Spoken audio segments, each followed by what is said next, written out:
Hello, everybody, and welcome to the Alien versus Predator Galaxy podcast, the original and premium Alien and Predator podcast. This is episode 214, and I'm Aaron Percival, aka Corporal Hicks. And joining me in the actual recording coming after this, although not present for this intro, was Adam Zeller, aka RidgeTop. And for this episode of the podcast, we were able to hunt down, using some very sophisticated Predator surveillance technology, several of the EuroCom developers who were responsible for making Predator Concrete Jungle. We are joined in this episode by designers Kev Harrison, Tim Browne, and project manager John Whiston to dig into the development of the game, to talk about the previous incarnation of the game where it was more GTA-like, some of the creative choices that were made, and some of the decisions that were very dictated by the technology at the time. It was great chat. It was fantastic to actually get to speak to these gents and learn about this, I think, underappreciated game in the franchise. And to be fair, I think Predator itself is underappreciated in the gaming sphere. There's just not been enough Predator games, and it was wonderful to shine some light on the development history of this particular one that celebrates its 20th anniversary this year. So without further ado, let's get on to the interview.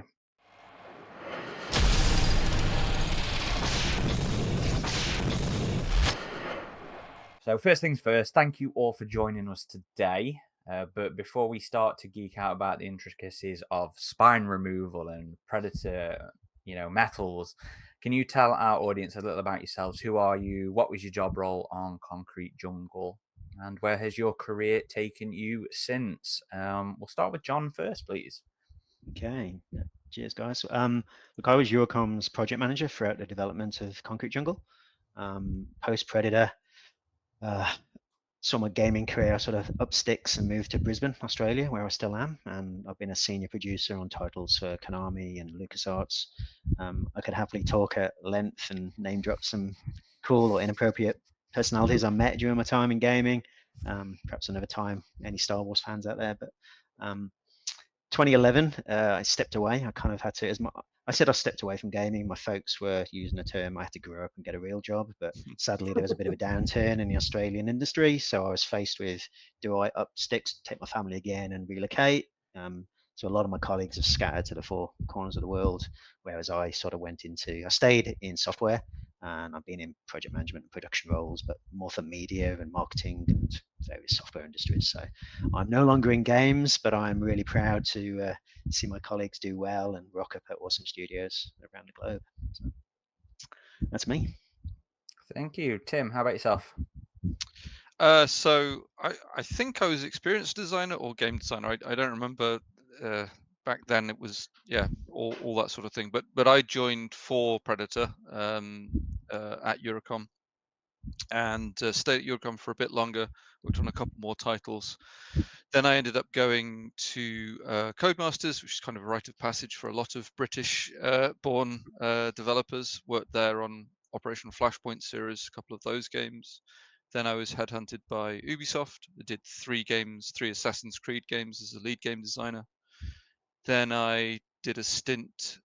I now live in Sweden. I moved to Sweden in 2015 to work for King. When I decided to go through my mobile phase, let's call it, where I worked at King on probably one of the biggest mobile games on the Candy Crush franchise and that kind of thing for about 5 years. Ended up being a creative director for Avalanche Studios on their can't even remember what it's called. The division within Avalanche, where we focused on like realistic hunting games and fishing games and that kind of thing. And then last year, I co-founded a company that I'm running as the CPO, which focuses on indie games and funding for indie games and that kind of thing. So I've gone through small AA, AAA to now indie games and that kind of thing. So that's me. Thank you. And Kev, last but not least. Cheers. Yeah, I was at EuroCom for like 9.5 years. So I was on Predator. I was doing all sorts, everything. I did character designs, done the AI, level design, story, all sorts of stuff. Way too many pies with fingers and stuff in them. You know what I mean? It was a lot. So I was at EuroCom for 9.5 years, and I left shortly after Predator because John went to Australia and they were hiring. So I was like, why not give that a go? So I was in Australia for the next kind of 6 years working on stuff.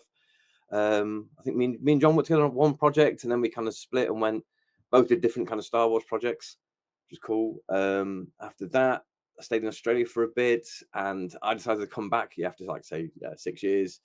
And then from then, I've been working on all sorts from iOS. I worked on the kind of publishing indie stuff on the side. I was doing other bits and bobs, and then the last 3 years, I have been working in like digital health stuff. It's all well, it's not game design. It's a lot of the principles are the same, and the flows and all that kind of business.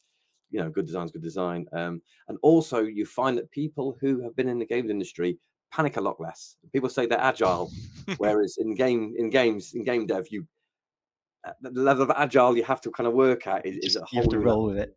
Yeah, whiz. Yeah. It's full on. So yeah, it's 25 years in games and then 3 years doing digital apps for health stuff. So everybody's near enough well, other than Tim, I guess, near enough branched out away from the devs then. I never grew up. That's the It is a great time for indies right now, so it's a cool market to be tapping into. Definitely, yeah. I suppose with the ease of self-publishing as well, through Steam and stuff like that, makes it a lot, I don't want to say easier, but maybe more accessible is the way. Accessible, yeah.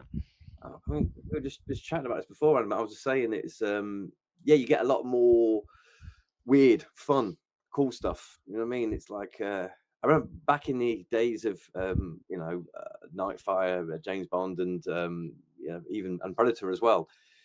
Was all playing lots of like Half-Life mods and things like that, and there's some really cool ideas in there to go, hang on, it's not right, but there's something there, and I'm seeing that kind of thing again, that kind of creativity again with a lot of indie titles. So it's really cool, really cool. Good times again. Yeah, I think with these of probably also tools like Unreal and Unity, maybe it's not so much we go and mod Half-Life, we go and mod Doom, stuff like that. Now it's easier for them to just crack on with this. This engine. I think the explosion of YouTube, much easier tutorials. There's some fantastic tutorials out there about how to do stuff. Godot is a free engine as well that people are starting to use even more now. So yeah, it is. It's very cool. The trouble is, one of the problems though is there is a lot more games on the market now. Like every year, more games are released, and a lot of them are, let's say, shovelware or not great. But it still means they're taking up space, or and it's harder to be seen. So it's a different fight. But yeah, absolutely. So a tradition on our podcast that, especially when we have new guests such as yourselves who have had a hand in creating something within the franchise, is to ask them about the first time they actually ever encountered the Predator. Do you all remember your first time? Was it through one of the films or a piece of expanded media or pop culture? That's a way people tend to get into it. Maybe more now than back in the day. But what's your guys' story? Kev, do you remember your first time? Absolutely, yeah. So I'm old as balls, and I remember Predator coming out, and this is absolutely the time of VHS, and everyone knew someone who had like a ropey VHS and like a VHS dealer. So I remember I got like a copy of Aliens that was like really dark, and it had like Arabic subtitles on it. And it's a pretty dark film anyway, right? You can't see much, and it was sick. And I was like, oh, this is amazing. And then shortly afterwards, if I can remember, I went to a mate's house and he had a copy of Predator, and we all watched it, and it was like the best. It was the best thing ever. And he had a toy gun that was an Uzi, and I remember you put smoke pellets in it or something, and you shot and smoke came out of it. So everyone's like running around with this Uzi, and it didn't have the orange thing. The safety laws were different. more slack back in the 80s, right? So it just looked like an actual machine gun. We were running around playing Predator, and I had glasses at the time, so I was the dude with glasses, of course. And this is like pre-Harry Potter days, where most characters had glasses were like the crap ones, whereas in Predator, like, no, this guy's badass. He's got, a grenade launcher. So we all went out in the woods, and yeah, it was a big influence, and it just kicked ass. It was really, really good. Yeah, so massive Predator fan, and then Aliens, and yeah, it was all good times, innocent times, running around with guns in the woods as kids. Not scared of strangers. We had guns. Yeah. It was all right. Yeah. John, how about yourself? Do you remember the first encounter? I do fondly. Kev's hard to follow, but yeah, I'm the same. 1987, the OG Schwarzenegger masterpiece. I'm even older than balls, whatever that equates to. But I went to a cinema in Preston because I was at uni up north. And this is one of the few films that I actually went back within that same week to see it again. I was just blown away. Loved it, and I've been hooked on the franchise ever since. But yeah, I love, probably if, one of your questions might be, which is your favorite or is a pinnacle of gaming or the Predator franchise universe. Like, I'm a massive fan of AVP 2, and sorry, AVP 2 is a sidetrack, but Predator 2, and has played a big influence in Concrete Jungle, as you probably can see. But yes, for me, OG Predator 1, loved it. Nice. And Tim, bring it home. Yeah, well, as the youngest of the three, but still pretty old, I was born in 1980. So I didn't see it at the cinema. That would have been pretty bad parenting on my parents' part. But The 80s. Much like Kev, back in the 80s and early 90s, yes, there were lots of copies of videos, VHS, around. So I definitely saw it before I was 18. And I'm sure that was the first, my first exposure to Predator, which is just, it's such an amazing movie. It's one that I will keep watching, like again and again. It doesn't get old, and I don't know. The pacing is great. It's if you look at it from just as a work of art, sounds a bit extreme, but from a cinematic point of view, the beats are all really, really, like, you're constantly engaged. There's little moments of slow pacing, but it's just great. And yeah, it stuck with me.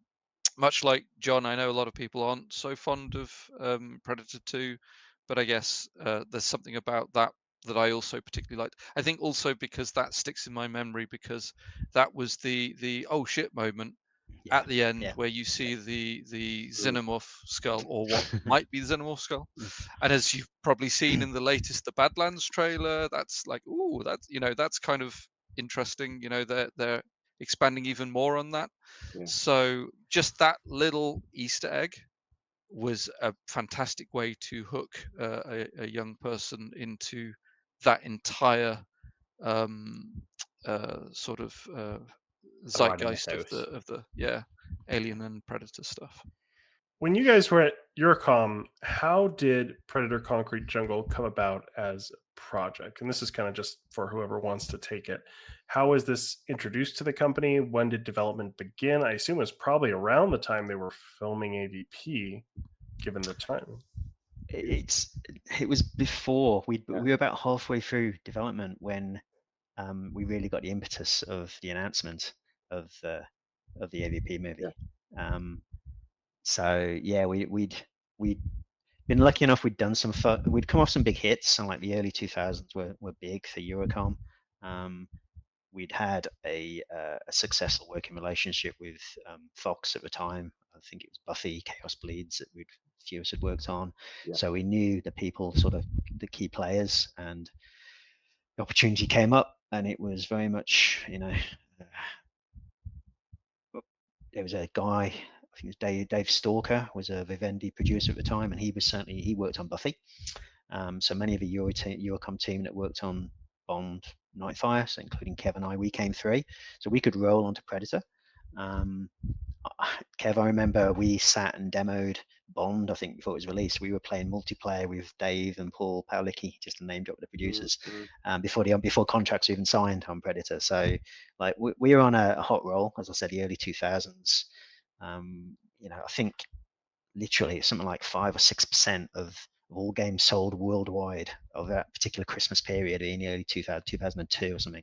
It was EuroCom titles that accounted for like 6%. So there were a lot of interest from publishers, which was awesome. Vivendi wanted to continue and expand on their relationship.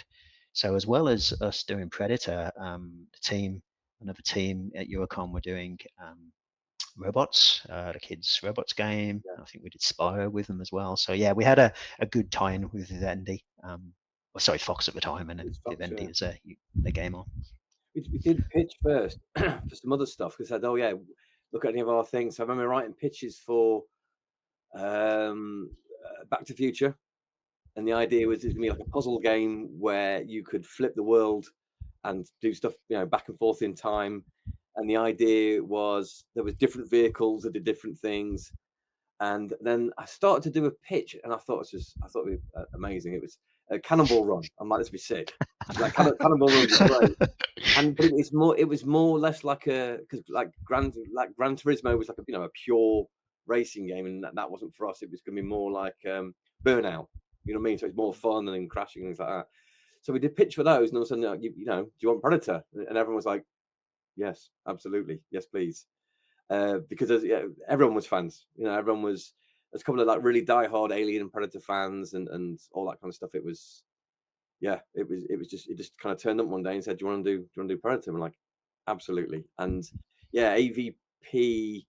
The games were out, so we played the games, but the film wasn't even heard of. And then it was right near the end, I think, when we actually got hold of scripts and some concept art and some assets. We didn't get to go because I know we got some release footage of weapons and stuff, so we managed to get a lot of reference in and some references to skins and different things. But yeah, we were already, I'd say, a good over halfway through before we started to get any of that stuff.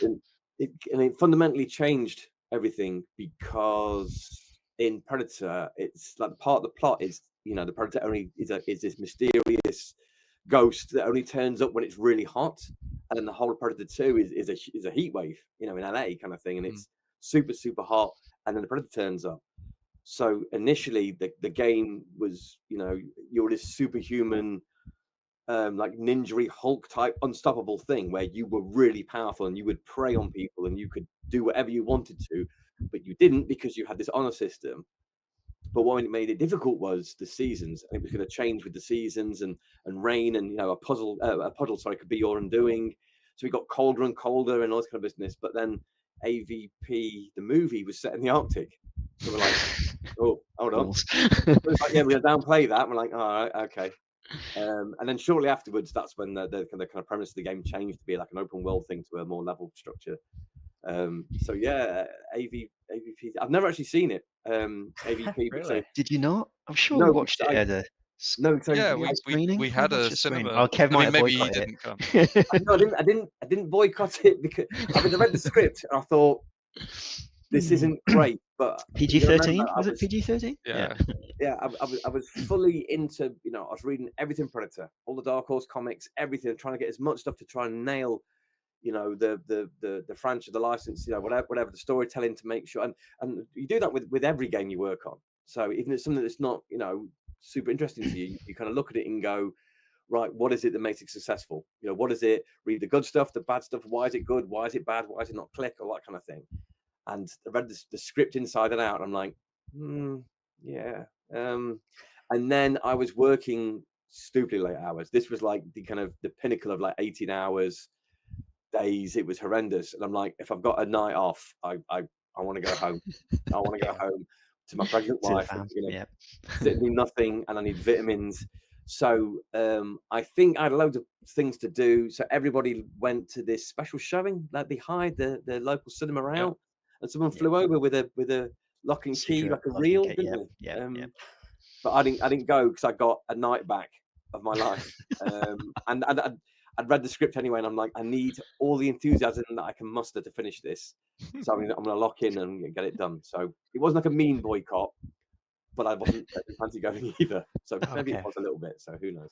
It's funny because the script's actually a lot better than the finished product. at least in my opinion. It's at least worth watching, I would say. I would say it's the one movie I've not watched again. Right. Okay. There's been a think I've few dodgy ones in the franchise, but that one I've only seen once for sure. Again, I wanted to see how they were. I mean, I'd read one of the scripts, but like there was a lot of. Kev had access to the script, and I remember not all of us had access to the script. Like they were being really, really, well, obviously careful about what we could and couldn't see. And I'm sure I'd read some of it, but I don't think I'd read all of it. So I really wanted to see how they were going to like do, what they were going to do with Yutani and that kind of thing, because but I mean, it was nice to not be working that night. Let's put it that way as well. It was definitely the epitome of crunch, real crunch culture at EuroCom back then, for sure. There's some concept art came through and it didn't really show anything. And I'm like, okay. And one of them was just like a picture of penguins. I'm like, I know what penguins look like. And again, like we work with many concept artists, and it's really good to kind of go, this is, a good bit of concept art that you get it. You can see the story, you can see where they're coming from, you get the vibes, you get it's all really, really good. And this was just like a picture of like penguins in the dark, and I'm like, okay, right. And again, we worked on movie franchises before, so we know that things change when we're working on Bond. The script would change every week, and you'd be like, all right, I've just designed this thing, and it's all past the story. Like, oh no, that bit's gone now. And we're like, all right, okay, brilliant. So we know all about this kind of stuff, but it just didn't seem super strong from the Predator point of view, and we were trying to do a massive deep dive to the Predator, but again, kind of stay away from like high fantasy. So like Lord of the Rings, where you need to understand Elf, or Star Trek, where you need to understand Klingon to get the full experience, and more like low fantasy, like Conan, and Star Wars, where everything is very obvious and pulpy. So I want to do that, rich storytelling, but completely understand, the Predator, everything about the Predator universe and aliens and Weyland-Yutani and all this kind of business, but not have to be a super nerd. It's still accessible, but it's stuff in the background, all that kind of thing. A bit like the trailer you mentioned, where there's someone's eye has, is it the Weyland-Yutani logo? Weyland-Yutani symbol, doesn't it? Yeah, in the eye. You're like, oh, that's really cool. So if you don't get it, it's still a cool thing. If you do get it, there's an extra layer of depth there. And it seemed like the script had none of that. Like none. Like nothing. It had some penguins, and it might be really good, but at the time, yes, the crunch was horrendous. And if I'm having the time off, I'll be at home with my family, eating nutrients and daylight and things like that. So just to kind of cap off the genesis of the project, then Vivendi was the publisher for the franchise at the time, and they had a good relationship with Fox because of Buffy. Did Vivendi pitch you guys on developing it? Vivendi wasn't your parent company, were they? Or no. Okay, no. So they pitched you guys on it. Well, it would have been Fox Interactive at first, Fox wasn't there a changeover from Fox died and then Vivendi pretty much just got all the licenses? Wasn't there a third one in between? We were dealing with Fox initially. Sierra? Yes. Our initial contract signing was with Fox, but in terms of publisher changes, there was just publisher contractual changes. So it wasn't as bad as it sounds. Oh God, a change of publisher midway, because we were lucky. We were in dealing with Fox, we were dealing with the stakeholders. They even got, the gaming arm was Vivendi, and so we dealt with the same stakeholders throughout. So what our day-to-day production contacts were the same. They were initially employed straight by Fox, but their contracts changed over to Vivendi. So day-to-day impact for change for us was pretty minimal. Gotcha. There's some worries about what could it mean, but no, but the key stakeholders were involved, stayed with it throughout, and they got the shot in the arm. They were pleased as all hell the fact that there was going to be, even though it was PG-13 and it may not have ended up being, it just broadened the appeal and sort of redusted off the Predator for perhaps, outside of the hardcore fan base. But initially, did Fox Interactive, did they pitch EuroCom on it, or was it the other way around? Did EuroCom pitch the idea to Fox? It was my recollection that they came to us with an opportunity, but it was, Okay. it was, they gave us free reign. This is one of the few times that it wasn't EuroCom doing a licensed game. So it was, us coming up with script and gameplay ideas, and then we were lucky enough to work with the genius Grant Morrison and help shape and craft things. And so it took a lot of directional changes, particularly the biggest one being, we pitched hard. It had to be, we wanted a living, breathing city, an open world game, and that was our vision, and that's what we were going for. And then we just hit some challenges and had to be agile, Kev's phrase. But yeah, no, my recollection, unless Kev, you remember from pitch days differently, was that they came to us with that. Well, look, here's Predator. If you want to do something with that, and then we like I mentioned previously, we pitched some stuff, and then they went, "What about Predator?" And we're like, "Yes, I do like Cannonball Run, but I think Predator is probably more lucrative and better for everybody, and it would be awesome." So yeah, we were kind of working with them, and then they went, "Predator's free. Do you want it?" I'm like, "Yeah, okay," and that was all good. But like I said, there was very little impact, I think, from things changing. They may also have known that there was a new Predator movie coming out versus no plans for any Cannonball Run movies as well. Burt Reynolds, come on, Maybe. genius. Predator versus Predator and Cannonball Run. That could have been a good thing. Dom DeLuise. There was a pitch came through called Fox Racing. Do you remember that? Vaguely. I wasn't there. Vaguely. Right. Right. So there's Fox Racing came through, and obviously Mario Kart had been huge for forever, right? And then like a Disney Mario Kart ripoff had come out, and it was really cool. It was really good. It was a little bit different, and there was a Looney Tunes one, and someone goes, right, Fox Racing, and the idea was going to be like a Predator on a go-kart, and then Mulder and Scully and various other people from the Fox universe, and we're like, no, this sounds like a winner. It wasn't definite. It was just an idea that floated and said, "Hey, we're thinking about this. What do you reckon?" It's like, we like Predator. Was this post Simpsons Hit and Run? No, I think Simpsons Hit and Run had just come out. What was the other one? There was 2 Simpsons racing games, and that was probably the biggest impact on Predator. That was the reason why it changed from open world. There was the Crazy Taxi one, wasn't there? So Hit and Run was the Crazy Taxi one. Yeah. So Simpsons Hit and Run is, I think, such a brilliant game. Like, it's a design masterpiece. It's amazing. It's really good. But in the other Simpsons game, it had a finger that did this, that pointed to where you were going next. The Crazy Taxi had an arrow that was like this, and it was basically a complete rip off of Crazy Taxi, wasn't it? Like, it was the same game, and then they got sued successfully, or something kicked off. I think, I can't really remember. Don't quote me on that, but like something kicked off. So because our game was very much like a GTA style game, that's why we changed it. But I don't think that had anything to do with Fox Sierra Vivendi. I think it was just inevitable.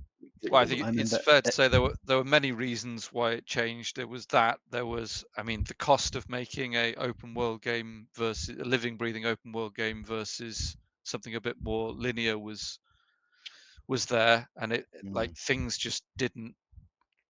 We certainly had ambitious living, breathing down to pedestrians with schedules, and you could, like Kez said earlier about you as badass stalking. You literally, you were supposed to get a kick out of just watching people's day-to-day lives and being able to pick your victims, and it was like super ambitious. It was really good, but we just couldn't technically deliver on it in 18 months. Because like you both were at EuroCom before I joined. I joined on the premise of doing a Predator game that was like GTA. Which we were prototyping. We had the Predators leaping from car to car and trucks and traversing like sequences of road on high-speed vehicles. It was like we were trying to push things for sure. It was they nailed like the streaming, so everything was kind of lower polygon because I believe we even see. Because it was later, and the environment's they were stitched together. We built them in like sections. We'll come to that later, I'm sure. But like building it in like little chunks of city, and it, like you say, Kev, the streaming was working. The nav mesh was an absolute pain in the ass. Nav mesh is where things know that they can go. It also represents the collision. Getting those to stitch up right was just a pain. So I was doing a lot of the level design for the cityscape, and I was doing. I remember doing a lot of work on the, well, not individual stuff, but this was before you could easily just generate things, but like the personas, as it were, for every individual city inhabitant. Yeah. That was painstaking work. Go and make this tramp take a pee up this wall. Exactly. Yeah. Giving people schedules and that kind of ledge grabs. So in this day and age, you know, what you do is you just go, these are walls, automatically generate where I can and can't climb.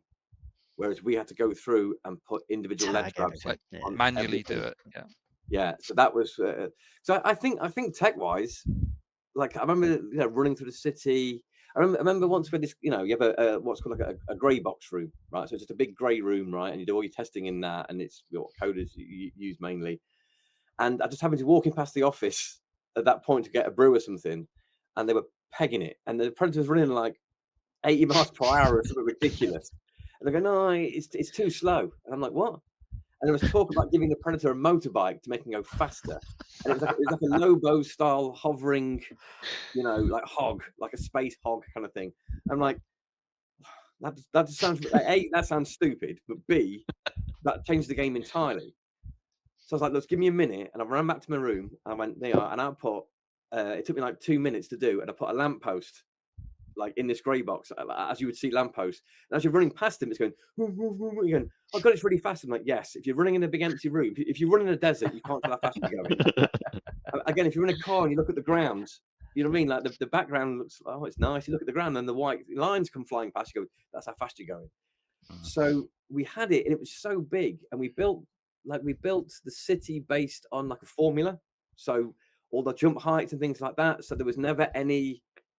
It was really clear where you could and couldn't jump. So I think there was things like you could jump 2 stories. So there was nothing that was 3 stories. It was all 2 or 4. Ledges to, So you didn't do any trial and error. It was easy for you to, you know, navigating the city should not be difficult.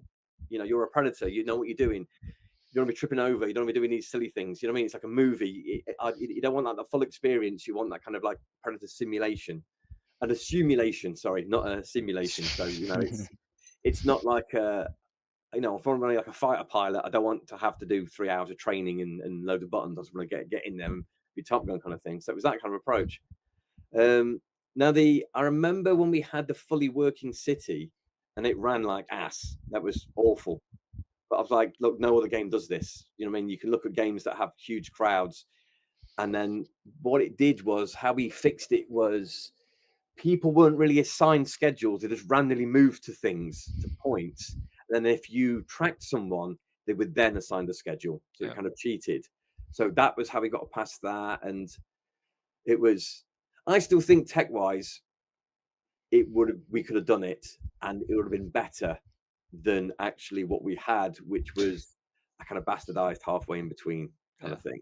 I mean, it definitely would have been better. Yeah. But like Tim's saying, like the level design side, none of it was automated. Do you know what I mean? It was all like by hand, and we didn't really have level designers. We just had designers. We did everything. You know, I was doing the levels. I think I got someone to help me. I ended up doing like 50% of the levels, and I was just trying to get them out. We were doing scripting and stuff like that as well. All your text, all your languages, all the lighting, things like that. It was just stretched. We weren't a big team. I looked back on the numbers. I said, guys, to Tim and Kev just before this, they were under 30, so we're about 28 of us now in game dev. Team size will vary, and yes, they've got a lot smaller if you're doing indie titles, but you know, okay, this wasn't perhaps AAA, but we've come off the back of AAA titles. We'll all have been in teams of 90 people or more. You know, it's for 28 of us. The advantage was everybody was a hardcore Predator fan, and crunch was hell. But I think we genuinely, everybody really mucked in. There's a sense of being in the trenches because we try to do with it what we could. You know, we didn't want to let the let the Predator down. Oh yeah, no one was phoning it in. No. No one. Not everyone did like Painful, super, but yeah. No one did. Not everyone did super amounts of crunch, and that's fine. You it's know, fine.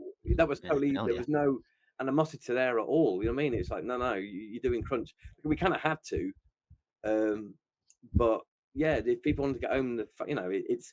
I think around about that time when we first started at EuroCom, we were all kind of young, and the N64 was like new, but it's also dying straight away. So it's like, this is a 2-year project. Can you get it done in a year? And we're like, yeah, we'll do loads of overtime. And then we did, and we were rewarded for that. And it was okay.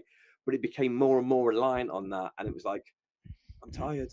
I just need to go home. And everyone got sick. I every distinctly summer. remember at my interview at EuroCom, I'll keep the name, but the head of HR gave me my final interview, and she sat me down and we're talking, and she said, "How do you feel about overtime?" And my go-to answer was, "Well, I've been in the games industry for 5 years already. I know that's part of the job," because 2003 or whatever it was, which, you know, back then I was quite naive and hungry to keep a job and that sort of thing, because, you know, I had been made redundant in the past as well, because, well, it happens now still, but it was very fluid, let's say, back in the late 90s, early 2000s, like companies going under all the time. So I didn't think much of it, but looking back now, yeah, you know, and people talk about crunch culture and that kind of thing, and I hear about people talking about crunch, and I'm like, that's not crunch, that's overtime. There's a difference. And then there's really, like, crunch is when you haven't seen your family for weeks, and you're happy and you feel lucky that you have one day off in the week. You go home at the weekend, but like we were going in at the weekend, like on Saturdays Yeah, sometimes. Saturdays or Sundays. Yeah. There was a Yeah, decent pub next door to the EuroCom in Derby. yeah, that's, Well, which decent. isn't a good thing. It isn't a good thing, Yeah. but it was also a pub and a hotel, so you like could stay there. But EuroCom we had pretty sick offices. When we moved, EuroCom was revamped partway through, not long after Yeah. I started Kev. I always We had slept all on my nice couch. offices, and look at this lovely couch in the office. By the way, this doubles as a bed. Oh shit, Yeah. you know, you know what's coming now. But yeah, Yeah, But we had beds. We had camp beds. we did have camp beds And then as there well, were but there like was also communal ones. yeah. And I'm like, no, that's mine. I'm not like I'd sleep at work regularly for years and years and years and years, because you know you driving home at like 3 or 4 in the morning. I remember on Mate, Predator, I'll be like, I was normally the last to lock up, right? And it'd be like 4 a.m. something like that, and I'll go. It'd take me an hour to lock the building up. You have to go to every single wing, and someone would never change keep a window open. You have to mess around with the alarm. So it'd take about 40 minutes to like lock the whole building up by yourself. And I remember someone used to get in at 6 a.m. So I'd like finish at like 5 and go, I'm just going to play something for an hour. So I'd sit and play a game for an hour and then go home sit at and like play 6 and not have to lock the building up Counter-Strike. and then come back in at like 10:30, something like that. I used to ride a motorbike down country lanes. I had a smash coming into work on a Mm. Sunday. That's Oh like, yeah, you know, I remember just that. hit a badger at high speed or something dangerous. And yeah, it's anyway. We digress. Sorry. It's what was the something that question? just seems like, you know, longtime game developers such as yourselves have just, you have stories and you have history with that, but it wasn't really part of like the public conversation until more No, recently, I think. And Yeah. I would say it's probably a good thing that it is these days. massively. Yeah. I'm not going to name drop, but not long. You know, in that time, there were certainly publishers and devs where it was mandated. You know, it was expected you had Yep. to work 6 days a week minimum, and you had to, and Yeah. that was, you know, it was just an expectation. And like Kev said, I was a lot younger. I didn't mind it at the time because you were invested in what you're doing and you love what you're doing. Yeah, you end up arguing with these dudes and girls that you're working with for that many hours in a small space. You lose your shit at people, but it was a great sense of team. It wasn't really 100%. mandated from above that we had to do it, but there was also an immovable end date with a lot riding on it, and Yeah. we wanted, you know, we had to deliver basically. So Yeah. it's changed a lot for the better. It just Yes. took a while to Yeah, come to the definitely. public. Yeah, definitely. Yeah, 100%. And one thing, again, not name dropping, wasn't at EuroCom, but there was one company I worked at that had an acronym which was TOIL, which is so appropriate, which is time off in lieu, Yeah, which I you would use that. accrue. You know, you'd work so much time, and then for every week of work you did extra beyond what you were paid, you'd get maybe 1 day back as holiday, like a free day, which is, It's insane, right? Looking back at it now, but I also always felt like toil was the most appropriate acronym for it as well. So your game, Predator Concrete Jungle, was the first standalone Predator game, I believe, since Predator 2 on Sega Genesis. So there's not as many Predator games as there have been Alien games. Maybe there was a mobile one. Is that what you're thinking of? There was a mobile one Okay, just before, yeah, on the old Nokias, the What? 33 somethings, Really? whatever it was, yeah. But I think the biggest games that the Predator had been in on the lead up to yours, definitely Rebellion's AVP and Monolith's AVP 2. too. So I was just curious. It's some had kind of it seemed like the aliens looked very similar to the ones in AVP 2 when they eventually show up in Concrete Jungle. Were you guys provided assets, and did you look to, or were you familiar with any of those older games, like the older Predator games, or had you played the AVP games, and did they influence or inspire Concrete Jungle at all? Yeah, definitely. Definitely inspired. Provided assets, no. Categorical, no. They were made. They were made. We had character artists that loved, and like I was obsessed with AVP. One most of a team where I've got PTSD of my wife kicking the bedroom door in like 4 a.m. screaming at me just as you got that your headphones on and the motion trackers going and his face huggers and like, Jesus Christ, and died of a heart attack. But we played the hell out of AVP 1. We played at lunchtimes AVP 2, both in the Monolith one. But yeah, long story short, we didn't get assets, but certainly have drawn inspiration from it, no doubt about it. I mean, even if you did have assets, they probably wouldn't be compatible. And most artists would probably go, that's cool for reference, but I'm going to create my own. I don't want to do my own. Yeah, exactly. They'd absolutely want to do that, especially with something like that. But so AVP 1, the game, one of the things about, so this would have been like early internet days, like before broadband, right? I think broadband might have been a thing during Predator at the end. But it wasn't. ADSL, I think, was the thing we were mainly on back then. Yeah. I remember playing Phantasy Star Online on the Dreamcast? No, Dreamcast, online. Yeah. But there wasn't very many online games, or there were, but obviously being in game dev, we're always set up with like LANs. So we'd have these massive like Quake games and massive Half-Life games, and it was awesome. Like, you know, you'd have these huge games where you couldn't do that unless you went to these like, you know, LAN parties. We got to bring your own rig and all that kind of business. So we would proper serious. People would almost like have punch-ups at lunchtime over. Oh God, yeah. Pulling the cables out of monitors. Yeah, I remember that. Yeah. So we would play these different things, and like Action Quake was we were really into that, and that was really, I think that was the first ever game to have like proper reloads and things like that, and animations.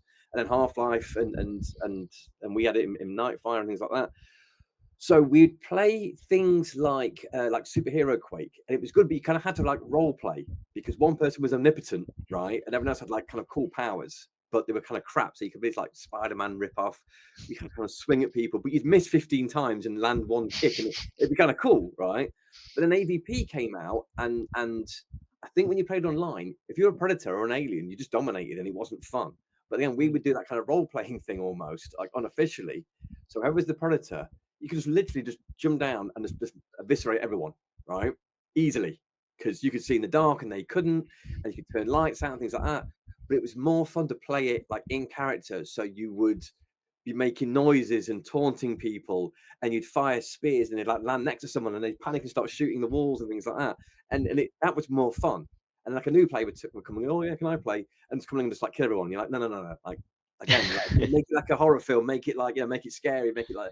So we would kind of role play during, I'm sure loads of other players did as well, because it was more fun. And also it was just really hard if you were a Marine and you wanted that Aliens experience where, you're panicking and, pooing yourself kind of thing. It was great. So we would do that.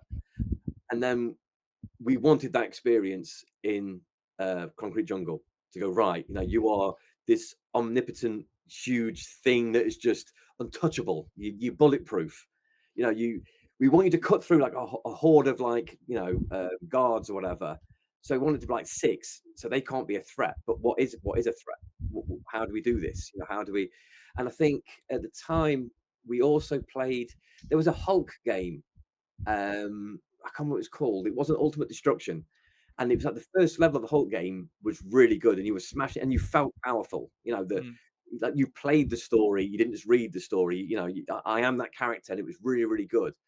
And they nailed it. I think the rest of the game, you turn to Bruce Banner, and you're like, hang on, no, this isn't on the front cover of the box. I don't Is need that the one on the movie? Because I think that was around the same time. It might have been. It might have been fun. I'm not sure, but yeah, it was like, nah, this is not the experience. So it was good to go. This is amazing. This is not the experience. And like people wanted to do, like, stealth was really popular at the time, and it's like, but you just sat there watching something as a Predator was really cool. You know what I mean? It was really, really good. And again, the feeling that you're like a stealth ninja, super monster, everything that's really good. So that's where all the work went into. But we thought that those games nailed those certain elements. And I think AVP2 didn't really give us much more inspiration after 1, apart from one of the big things for us is when we did the aliens. And I didn't have anything to do with that. It's one of the things, because there's a lot of work. So the aliens that appear in the game, they have their own nav mesh. It's a huge amount of work just for that small thing. But because it was aliens and it was AVP, it was worth it. It was totally worth it. We wanted it. Yeah. It was worth all those resources and things like that. So in AVP2, you get the tracker sequence that you get in everything aliens, and it's like, where are they? They should be in the room with us. Oh my god, they're above us or whatever, or below us. And as the aliens leap out, you see them in like the full bodies, and it's like, and whenever you see an alien in a full suit, it looks like a dude in a suit. Whereas when you see this like horrendous xenomorph thing, and like when you look at like the kind of Giga concept art, it's a mess. You can't really see what's going on. You know what I mean? There's all detail in there, and it's nightmarish. And in Alien and Aliens, and I think Alien 3 as well, you don't see a whole alien. You see bits of it. It's moving, and it's oily, and it's slick, and it's scary because you don't see it. No, you do. In 3, you do. You see the puppeted, badly rotoscoped version. Yeah. Oh yeah. But the character doesn't look like a guy in a suit. And that was the thing. They used a puppet instead in that version. But yeah. So that was like, right, we're not. Even the games have to do that. Even the games, the illusion is ruined. Even though it's not a dude in the suit, it's much scarier when you can only see elements of these things and 3/4 of them. And so when they did the alien level, I know that was like, we'll try and show 3/4 at best, or it's moving quickly so you can't see it, and it's this nightmarish thing. And so that was really cool. But yeah, so AVP 1 was a big influence, just because it was done really, really well. And it's like, those are the kind of things we want to capture. Those are those moments that, they're kind of, what you'd say now is, big beats. Like, I want to feel like this character. It's, and I think we did that apart from with Predator, but apart from the 17 million buttons. It's a lot of controls. I remember the battles about controls. And I think that's the only thing that camera really got a lot of flack as well. Yeah, it's like Batman going to his utility belt and he's pulling out the wrong things, and there's doves and string and things like that. And it's like, I get it in a lot of games, Red Dead 2 is one of the greatest games of all time for me. And like a nun says hello, and I'm like, how's it going? Bang, and I shoot in the face. And it's one of those things that always bugs me. And I think that the skill should be on the situation, not in you as a character. It should be easy for you. You don't see you fumbling like that. It's not part of the gameplay, so it should be easy. Yeah. And that's one thing we didn't do. Whereas AVP and everything, did really, really well because it's more limited, and it was PC, and it was the traditional kind of 1 to 9 weapons and things like that. So yeah, it was. It was definitely an influence, and I think AVP 1 was brilliant. If you played it properly, as it was meant to be played, Rod just ran in and just killed everyone within seconds. But you were saying earlier about the speed of the Predator in your testing. Yeah. In AVP Classic, those guys are running 1 million miles an hour. It's like Quake 3. Yeah. So what you do is, I remember you'd run through, go surprise, and then leg it off again, and everyone's like shooting, and you run behind them, and again it was like, it was brilliant. It was very much like, have you played? What is it? The first of its kind was Friday the 13th. The Friday the 13th game. Yeah. Oh, the asymmetrical. Yeah. Well, yeah. There was the other game called Evolve, which was very simple because you started off quite weak, and then you got stronger and stronger, and you you kind of encourage them to expend their, it was a nice power balance between the hunters are stronger at the beginning. Yeah. All right, which in fairness is not the same as what you're talking about, but like, yeah, that they nailed that significantly better than AVP, where you were. I mean, they made it realistic. They made it an a predator simulator, but that, like you say, Kev, is not fun. And if you're on the other side. exactly. I mean, in the same way that if you going back to the original Predator, there's nothing that wouldn't have stopped the Predator at the very beginning of just wiping out, the movie Yeah. done, like, but that wouldn't have been a very good movie. It's all about the hunting, the stalking, the choosing, the ritual. There's a huge amount of like backstory and stuff like that, and so it is more about role play, like you say. Yeah, Kev. definitely. It's. I think in Friday the 13th they just changed the music, so when you know Jason is near you, the kind of the music intensifies, so you start like crapping your pants, and that's what you want. It's like, have you ever played like a fighting game, like a beat 'em up with the health bars turned off? There's no tension. You're like, oh yeah, we're gonna get rid of the health bars. It's gonna be really realistic, and you're both fighting, and one just falls over dead, and you're like, what? Hey, like, and you think if you on paper, like, oh yeah, it's more realistic, but the health bar flashing, going, Jesus Christ, you're gonna die. Like, pull out the desperation moves. That's what makes the game, and it's all that kind of lead up anticipation. So, if I got to do another Predator game, I would be following what Friday the 13th did, and did some just kind of cool stuff. And it's like, yes, it may not make sense fictionally, but players are shitting the pants, and that's what we want. I love Alien Isolation. You remember Joel? Joel, one of our programmers that worked on this, went off to, was it Creative Assembly that did Alien Isolation? Yeah. So, I mean, that's a very different Alien experience from the Xenos in our Predator game, but that's it. That's like the ultimate badass, terrifying. You're dead if this thing gets near you, which would what you'd expect. What you're talking about, Kev, Predator Hunting Grounds. It's not the perfect game, but it is. They managed to balance it better.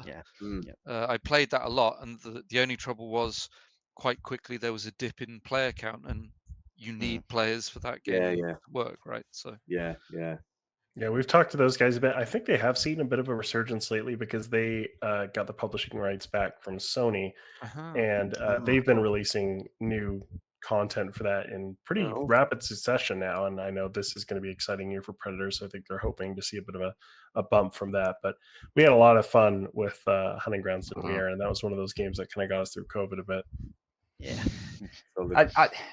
We were talking, I can't remember if it was off the air or while we've been chatting, but about the change in the frequency of games and stuff like that from the early days. My big problem with Hunting Grounds, and I always said it from the first few times that I played it, I was like, player retention is going to be really difficult for this if they do not throw out more maps. And that was my big issue with Hunting Grounds, was it's like 5 maps. It's 5-year-old game with 5 maps with slight day-night variation. And I'm like, that's as much as I genuinely really love the gameplay loop of that game. I think it is Predator down to a T, from that arcadey kind of start to it while you're dealing with the AI to when the Predator shows up, and the whole feel and atmosphere of the game, the match changes there. I thought that was a bang on for what they were doing. I was really impressed with it, but I knew, I was like, this isn't sustainable if they don't throw out a lot of content. And that's part of, the short attention span of us as gamers, and the frequency of stuff that gets thrown at us as well. Everything's so expensive. Well, to be fair, we say that, but I always laugh. I've got the Sega Saturn game on my shelf behind me that was like £55 at the time, and we're talking 1997, something like that. Whoa, yeah. Is that the Alien one? Yes. So the boss trilogy, fight, right? It was all. So you had to use fog because you couldn't draw anything, right? So it's like Turok made it famous, but everyone was doing it. Turok like let the cat out the bag kind of thing that you couldn't draw. But that game, when you're running around fighting the Queen and she's coming out the fog at you, is brilliant. It's really, really good. There you go. Yeah. I had a Sega Saturn and I gave it away to a collector. That was a mistake. It was a mistake. I was hoping still they'd at have least get me mine. like a pint or something in, but no, I didn't get anything. Yeah, light guns, but the light guns don't work with anything anymore either because the TV. You can get me to No work, CRT TVs, yeah. yeah, but it's like I'm not that interested. I haven't got much time on my hands to go through the brouhaha of all this.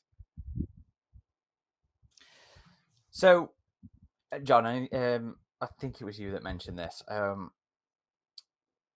The assets that you got from AVP, the reference material. So I just want to clear this up because Paul Anderson was the one that dropped the ball on your existence. You know, he'd mentioned in an interview that people were there taking reference stuff for a new game that was coming out, and we'd never heard anything about the game before that. It wasn't you guys. You didn't go to Prague. Was it some other randomers? Sadly, it wasn't us. Like, we're all keen for trips, reference trips. I'd love to go to Prague and take some shots and reference that. Now, I'd forgotten about that. I had actually forgotten, but it does ring a bell about the Paul W.S. Anderson leak. Sounds legit. I'm sure. I think I've said about that halfway mark. I'm pretty sure we were like milestone, say 6 of 12. I'm fairly convinced we were about halfway through before Fox certainly formally announced it, which we had to do straight off the back of that for Anderson, right? Leaky, right? Yeah. Look, sadly, none of us. Kev, unless you got a cheeky trip to Prague that I didn't know about, but I'm pretty sure No, Bill. I always missed out on Bill trips or to I went. EuroCom. They shared from what I Family recall, it Studios trips. would have been about October in development of 23, and then we got some design assets, and they shared it, so Ella just secure dropped us, and we at least got some reference skins and weapons.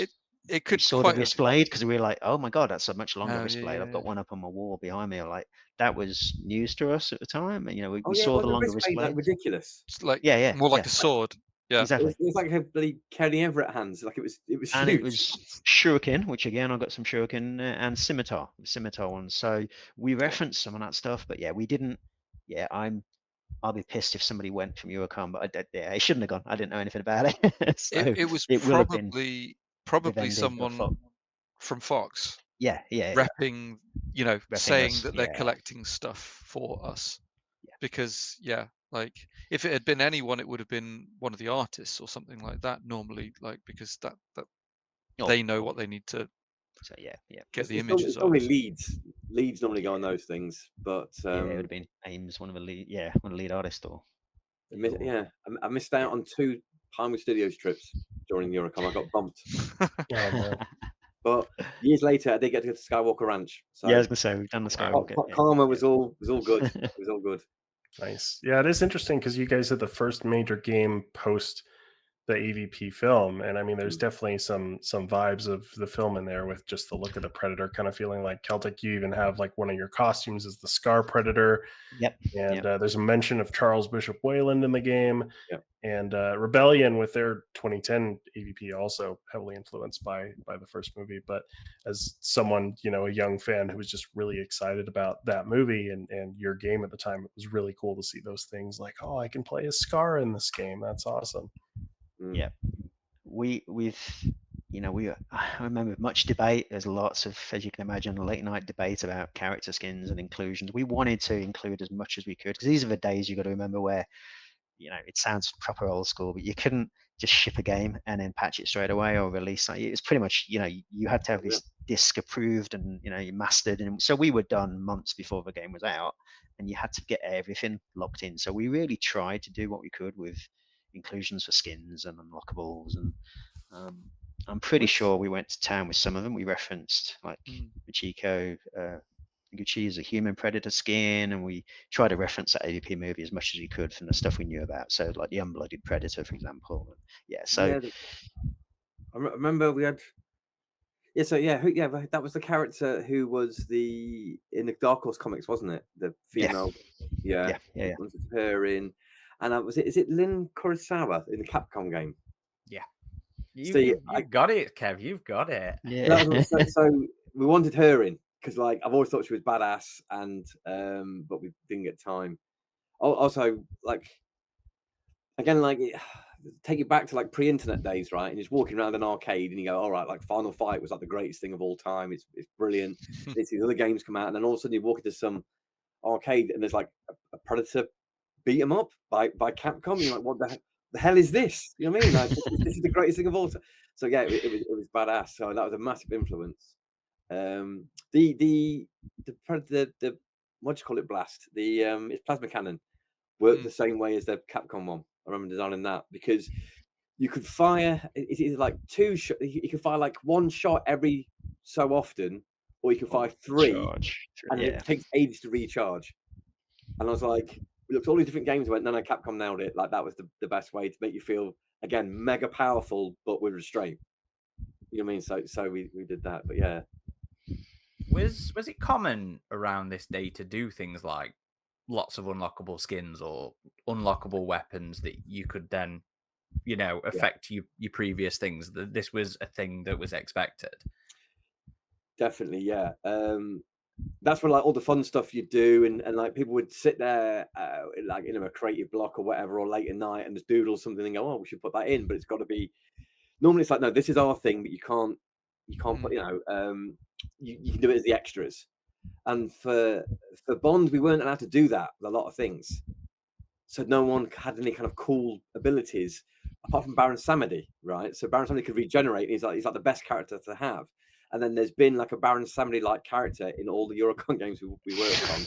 So the boss, one of the bosses looks like Baron Samedi because we always had a Baron Samedi character because he was like, it's like unofficial mascot. Servitor boss. Yeah. King vibes. Yeah.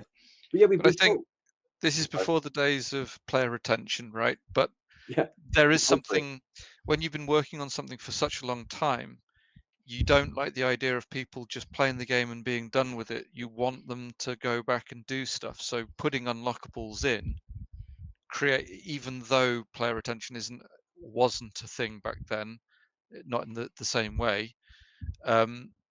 It's nice to be able to have Easter eggs. It's nice to be able to, and Easter eggs are normally, well, a lot of the time Easter eggs are put in without the knowledge of people. Not that the unlockables are Easter eggs, but and that's the thing. That's what gets you through the long nights is when you're like, oh, this would be cool. Tim, didn't you do a load of that? Yeah. We had a load of like. They weren't shoehorned in, it's wrong, because they were designed for partially tutorial navigation stuff, but we had like not time trials, but effectively navigation challenges and stuff. Do you remember? Yeah. That was, so that, I'm not going to say that was your fault, but That's me, yeah. So I was tasked with doing the tutorial level, or levels, whatever they were, to basically explain how to control the Predator, because yes, as Kev pointed out, there were a lot of buttons and a lot of combinations and stuff. So we did we used a piece of the city that's like broken down, destroyed. And oh my God, that tutorial took a long time to do. And during that time, I'm doing the triggers and stuff. And I created something, I think it was just to prove that you knew how to control the Predator, and put it against a clock, not hard time or anything like that. Put that in, and we played it, and it was quite fun. And then I can't remember whether it was John or Bill that I was talking to, probably Kev as well, about, well, wouldn't it be fun if we had these time trials throughout, and we can put it into the kind of the ritual system, because again, Predator is all about the rituals. And surprisingly, they said yes. So that's why we have them in. I can't remember. Are they tied to the unlockable skins? I can't remember. There's something else that I think you unlock in the mission. So I don't think it's tied specifically to a skin, but yeah, you do something and you unlock access to them in the menu. Well, if some of the unlocks don't work, that's my fault. Apologies. That's my bad scripting and triggering ability. But yeah, so it's funny you bring that one up, because I was always like, I wonder if this was a cheeky little tutorial plus to be like, here, come on, get used to the controls. Get used to the controls. Yep. Yeah, that was certainly little from column A, little from where it came from, definitely. Yeah, but then it grew into something more because the time trials Easter were all egg in some of our initials in there, Tim? Weren't there like a pre-filled leaderboard, or am I again just having a bad dream about that? pretty sure you had some who had like dev initials in there. Probably. It'd been Yeah, QA. that QA sounds love like that. something Ah, they would QA do. will all have The it. QA will QA absolutely team are all about rinse that. the crap out of that, and then you know what I mean, they're normally really. We had a similar thing in Bond. And I was like, I don't like this. It's stupid. But then, like, I was like, but you're running around and you're missing all my lovely scripting. You're just running through the level and ruining it. You know what I mean? But it turned out it did really well. I'm like, all right, cool, no worries. And QA would work out every corner that you could cut and Oh, things they like would that. Sure, shaving absolutely them a fast. second off. Because Yeah, we used them to set the times, and then it was like, okay, what did QA get? Okay, let's give everyone 5 seconds more than what QA were able to do it in, because it was, you know, they were insanely fast, insanely good. They've been crunching with us, you know, just But doing it that was with also a TV. way of reusing levels, right? Yeah, If I remember correctly, reusing assets and levels, because we'd made a load of stuff to use, so may as well use it again. And speaking of things you unlock in the game had a whole host of really cool Predator weaponry, and it was great that you guys had the wall in the Predator ship where you could see all the different weapons you've unlocked. But one thing we've always that's always caught our eye was the spear gun in the game, which is kind of unlike any previous incarnations we've seen of the spear gun in games before. It had this really like handgun kind of crescent look about it.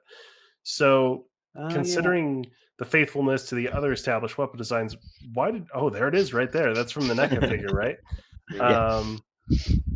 Why did Concrete Jungle take this original design with the spear gun? I think it was probably to do with, because the normal spear gun was big, right? It was like a harpoon in AVP. Is that correct? Yeah, it's like a, it's not like a rifle. Yeah, it's like a rifle, but it's like a harpoony type thing. Do you mean? So it's not like you aim it, you kind of hold it like this, doesn't he? It's been a long time. Anyway, I think in the comics there's like a take where it's basically the other end of a spear. Right. It was like a collapsible kind of rifle in the AVP games where it'd pop out a scope and. Oh, okay. I think it was to do with the combat, because you could seamlessly you could fight and then shoot at the same time, couldn't you? You could combo things.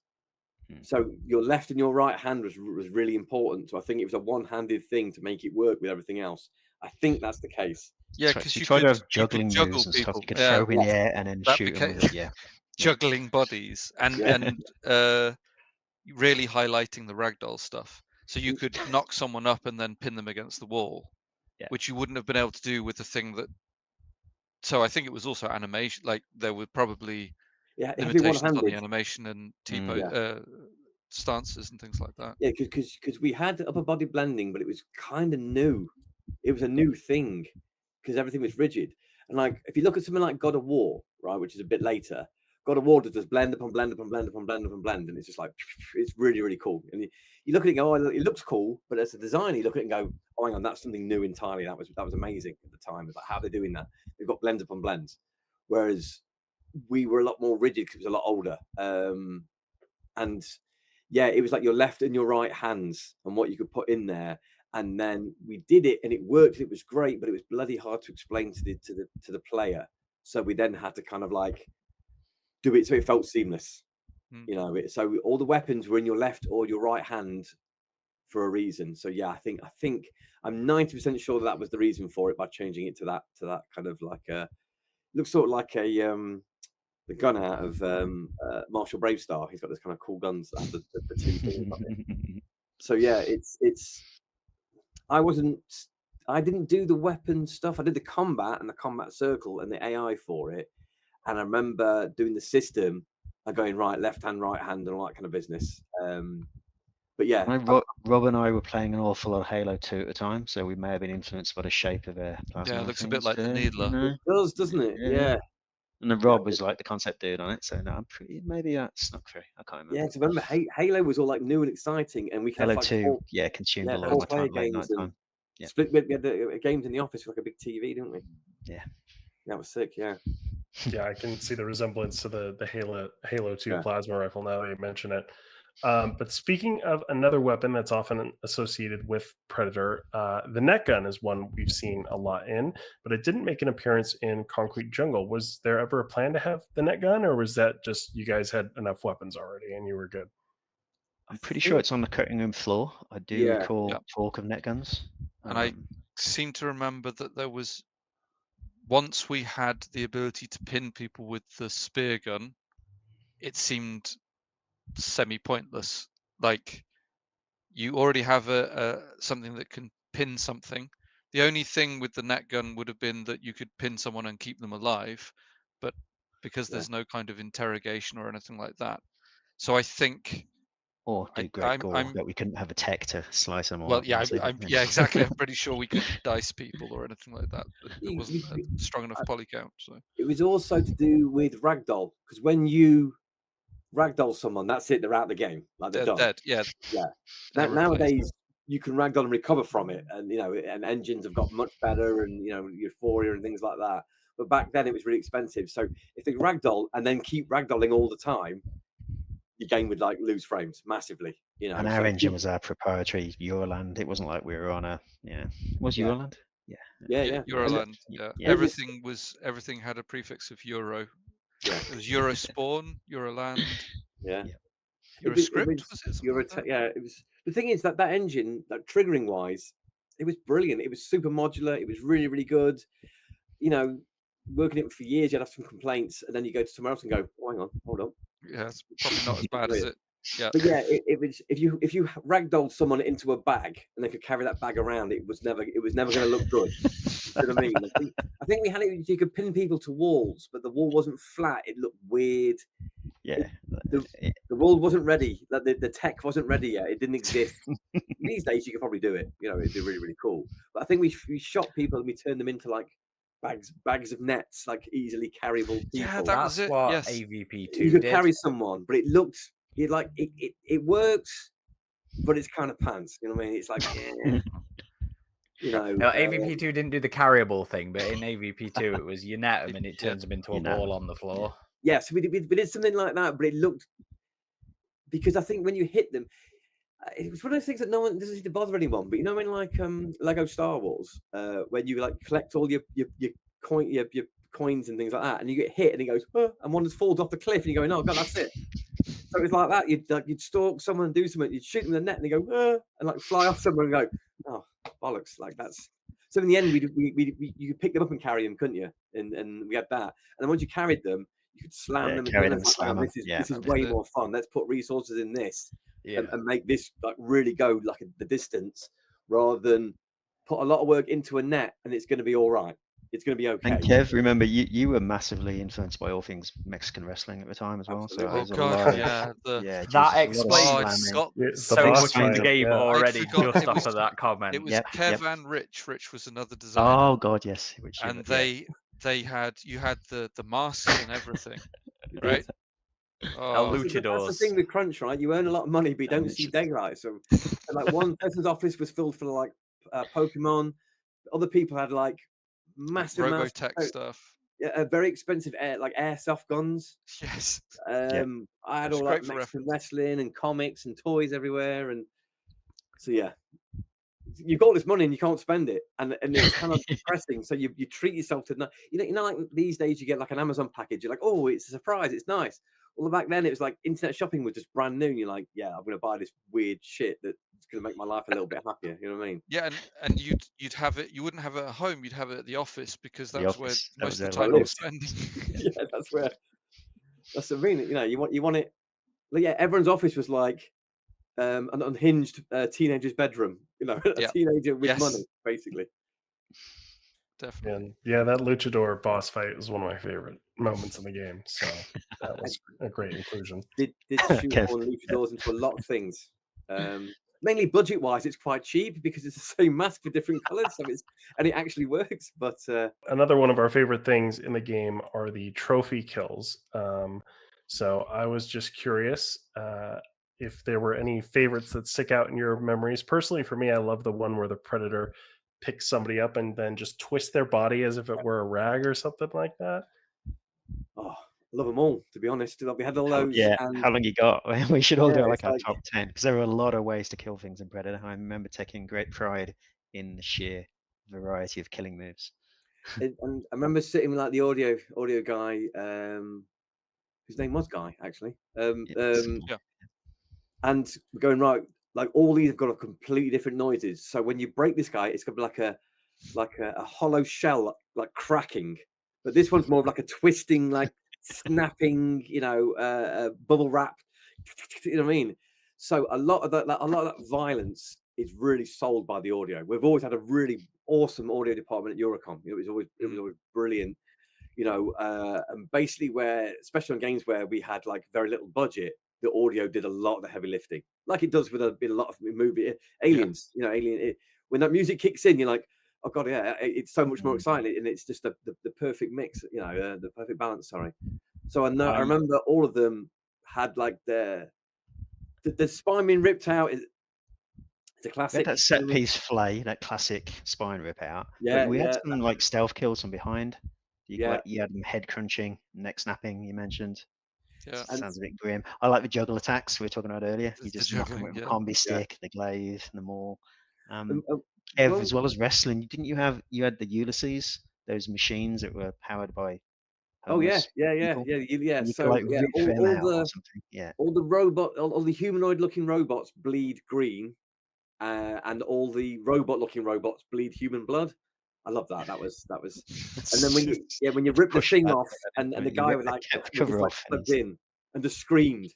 That was one of my favorites. So like, shit, this is dark. This is. semi influenced from RoboCop 2, I think, right? Wasn't it? It was RoboCop 2, and Ripping also the brain stem out Yeah. when Kane gets his brain stem ripped out Yep. from the robot.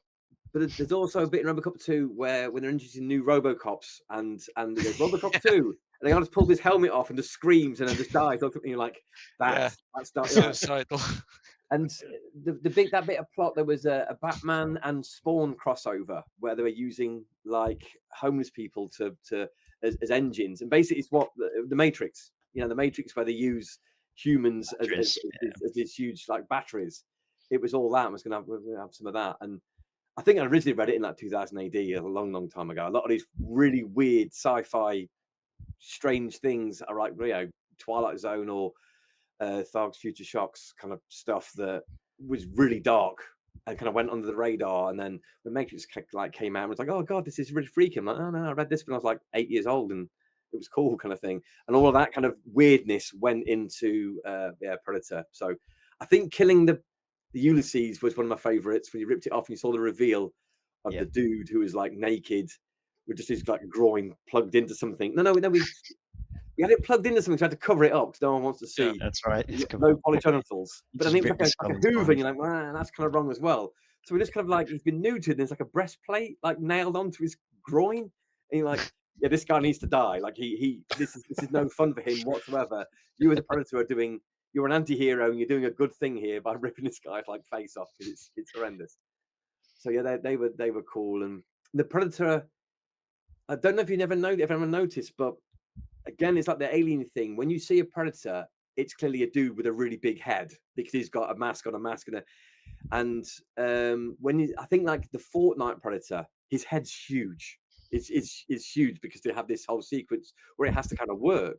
Whereas in like the Capcom version, that's what we kind of modeled the character on a little bit more. Remember, they modeled it, and I was like, look, we change it.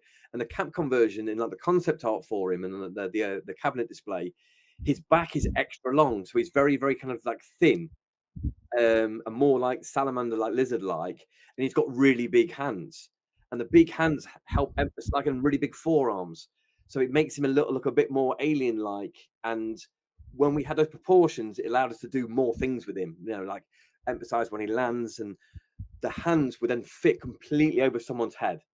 So the hand would animate and it would snap to a point. But we were like, it's really hard to do in like fighting games because of intersections and things like that. And you see it sometimes and you go, yeah, it's all right if they're intersecting with each other, it's okay, because the payoff is really cool. But for those people go, my giant ass hand is going to smother your head and then like just crush it, and it's going to make this popping noise, or this wet noise, or this like tree barks, and it was they're all great. I remember that vividly, doing all that stuff, and it was the audio department. I don't think they get, everyone can see the violence, but when you feel it, you know what I mean? It's the audio doing a lot of heavy lifting there. It was really cool. But yeah, I think putting the Ulysses dude out of his misery, because he's got no groin for no apparent reason, otherwise we didn't draw genitals, low poly genitals. So yeah, that poor bastard needs to be part of his misery. I think that's my favourite. It certainly takes you back a bit when the Predator rips off that front panel for the Android, and I'm like, oh, there's just a dude there and he's screaming. Yeah, so it was pretty freaky. How about you, Tim? Any personal favorites as far as the executions go? I think we've gone through pretty much all of them. Like John said, the juggling was always the fun stuff. Just no, I think it's that, and of course the classic of the spine rip, just because it's so iconic. That word is used so often, right, and a bit too much in a cliche way. But when you think of the original Predator being able to do that and basically redo that, rip it, and then do the scream and everything, or the roar, it's such a cool thing. And again, it is all about the player fantasy of being the Predator, right? So I think that's probably one of my favorites. It's funny you mention that, because the player fantasy, the being the Predator, it's a simple one, but one of my favorites is one of the unarmed grabs. So when you're unarmed, you grab them and then you can go do whatever you want to do with them, throw them off a cliff, or tangent to this bit, but I liked one where you sort of fold them over a railing. Yeah, that's right, the railing slam. Yeah, the railing slam. It's like instant. It's almost like comedy, and you're like, Christ. Yeah. But the one I really liked, and it was just because it emphasized the strength of the Predator, was when he just crushed the skull. Yeah. So simple, but it was just the game did a lot of little things that I think really emphasized how strong and how powerful he was. Yeah. Things like the small doors that you couldn't get through, emphasized the strength, the height of him, and just that simple, unarmed, no weapon involved, no alien technology involved, just. Yeah. We had four. We only had 4 animators on this game, but they were all veterans and they were all sick. No, that's the wrong phrase. They just loved. They did a damn good job, I think, of the violence and the whole moving. To nail what's basically a uber powerful, athletic beast of a character. Somebody mentioned the landing earlier. I think it was Kev, just like superhero landing before it was a superhero landing. Just getting the sense of that weight. But yeah, I'd forgotten about the bloody rail smack. But that was part Daz, probably part Kev and his wrestling. But yeah, it's we took a lot of late night joy in prototyping animations. When you grab someone as well, they like hang on to the Predator's hand and it's like struggling, and he's like running around. Yeah, the legs kicking. Yeah, and I think after a while you just went and crushed them anyway, because you couldn't drop them. But with those animations, it's like a finishing move. It doesn't connect with anything. Like the character resets, so it doesn't have to combine with any other animation. So you go, right, the person's in place. When the Predator does these, he's invulnerable for a couple of seconds. So it's just basically just animate what the hell you want. So it gives the animator like free run to go, make it intricate, make it last maybe 2 or 3 seconds, whatever you can do. It doesn't have to blend with anything else. So it's like, right, okay, here we go. We're about to see some horrendous violence, and it's going to be awesome. And as far as the animations go, did you guys do any motion capture work, or was this all just the animators? Wasn't it back when we had the mocap, or was that before? Before, I'm pretty sure certainly all the Predator stuff. We might have had some troop mocap. No, we did some, and it was completely useless.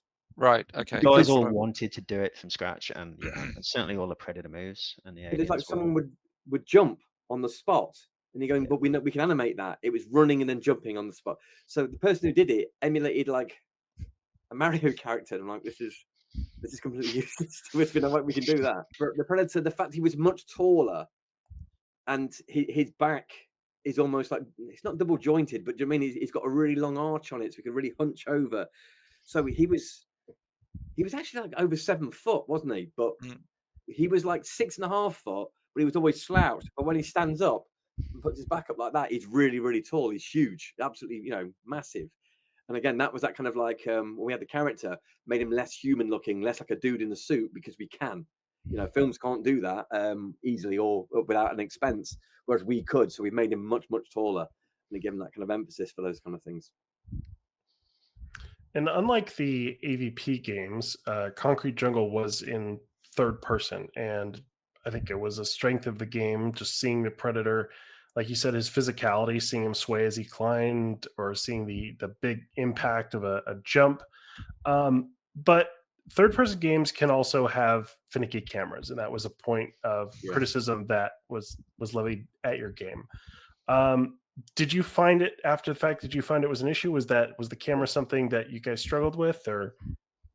Oh yeah, absolutely. Because with fighting on the ground is one camera, and then looking and running across rooftops, you need another camera.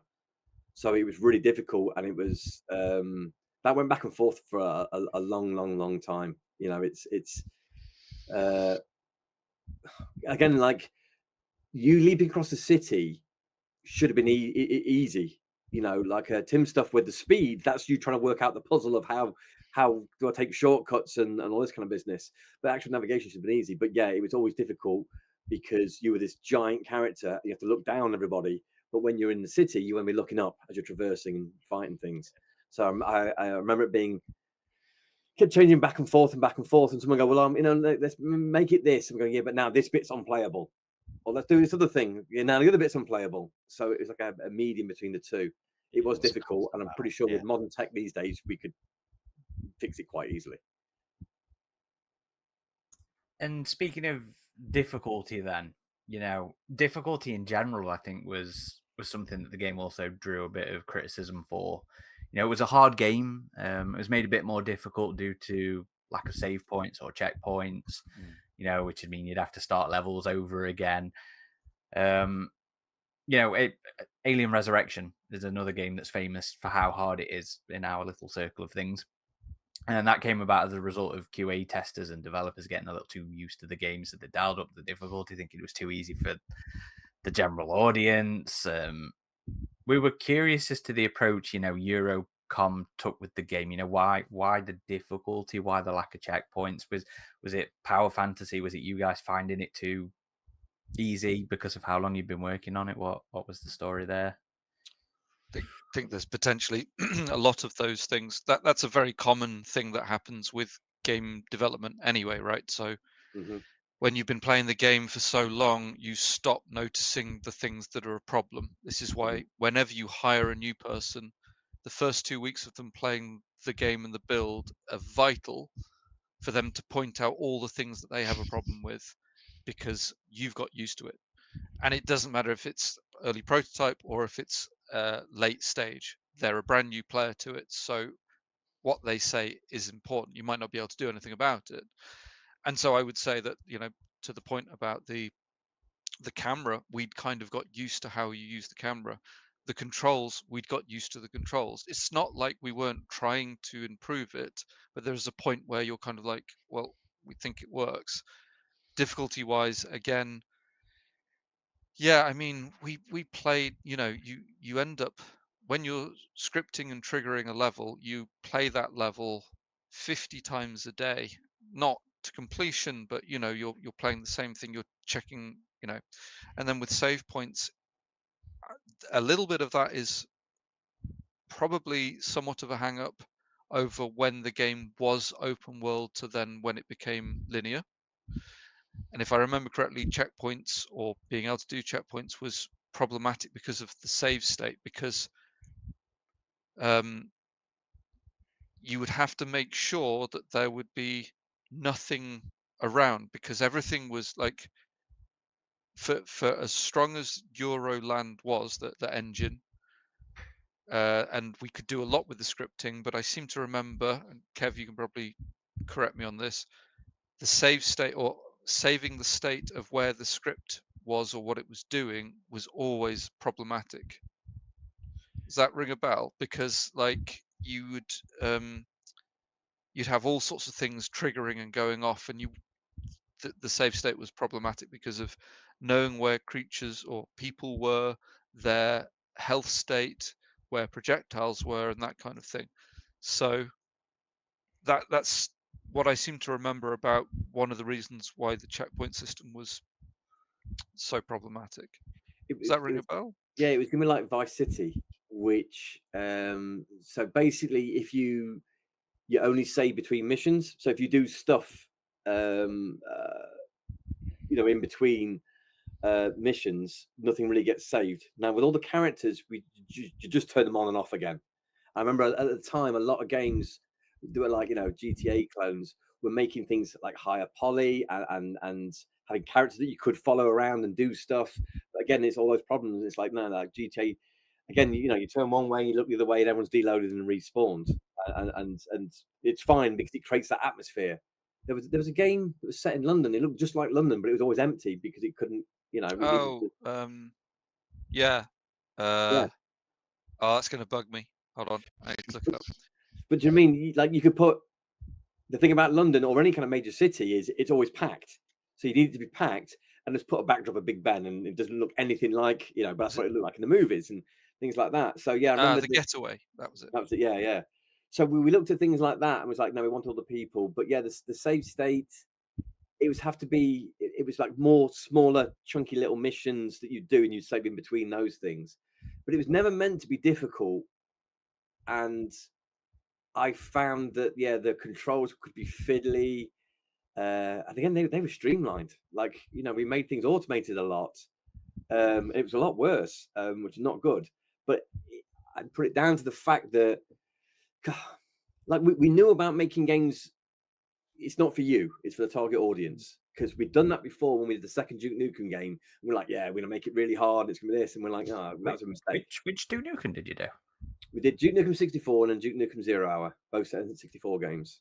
Oh, I was a PlayStation boy, so I had Time to Kill in the other one. Oh right, yeah. So so we did those, and we made them really hard, and it was like the barrier of entry is shit. This is the mistake. So what we want to do is the game should have been easy. The secrets and the extra, like to get like a bronze medal, you do it nice and easy, and then the silver medal equivalent is no, you're doing it streamlined, you're doing it how you should, and then gold is more like you got to do it specific. And the best game I've seen do that was Rogue Leader. You get that Star Wars experience, and then if you get a gold medal, it feels like like the last Starfighter, they're going to call me up. I can fly, a fighter. I can. I know what an X-wing is. I can do all this kind of business. So that's what we kind of wanted, and that was always the goal. But we were working crunch hours just. You were guilty. I do remember we didn't push. We didn't do any focus testing with this. We didn't get external play testing done. Whereas No time.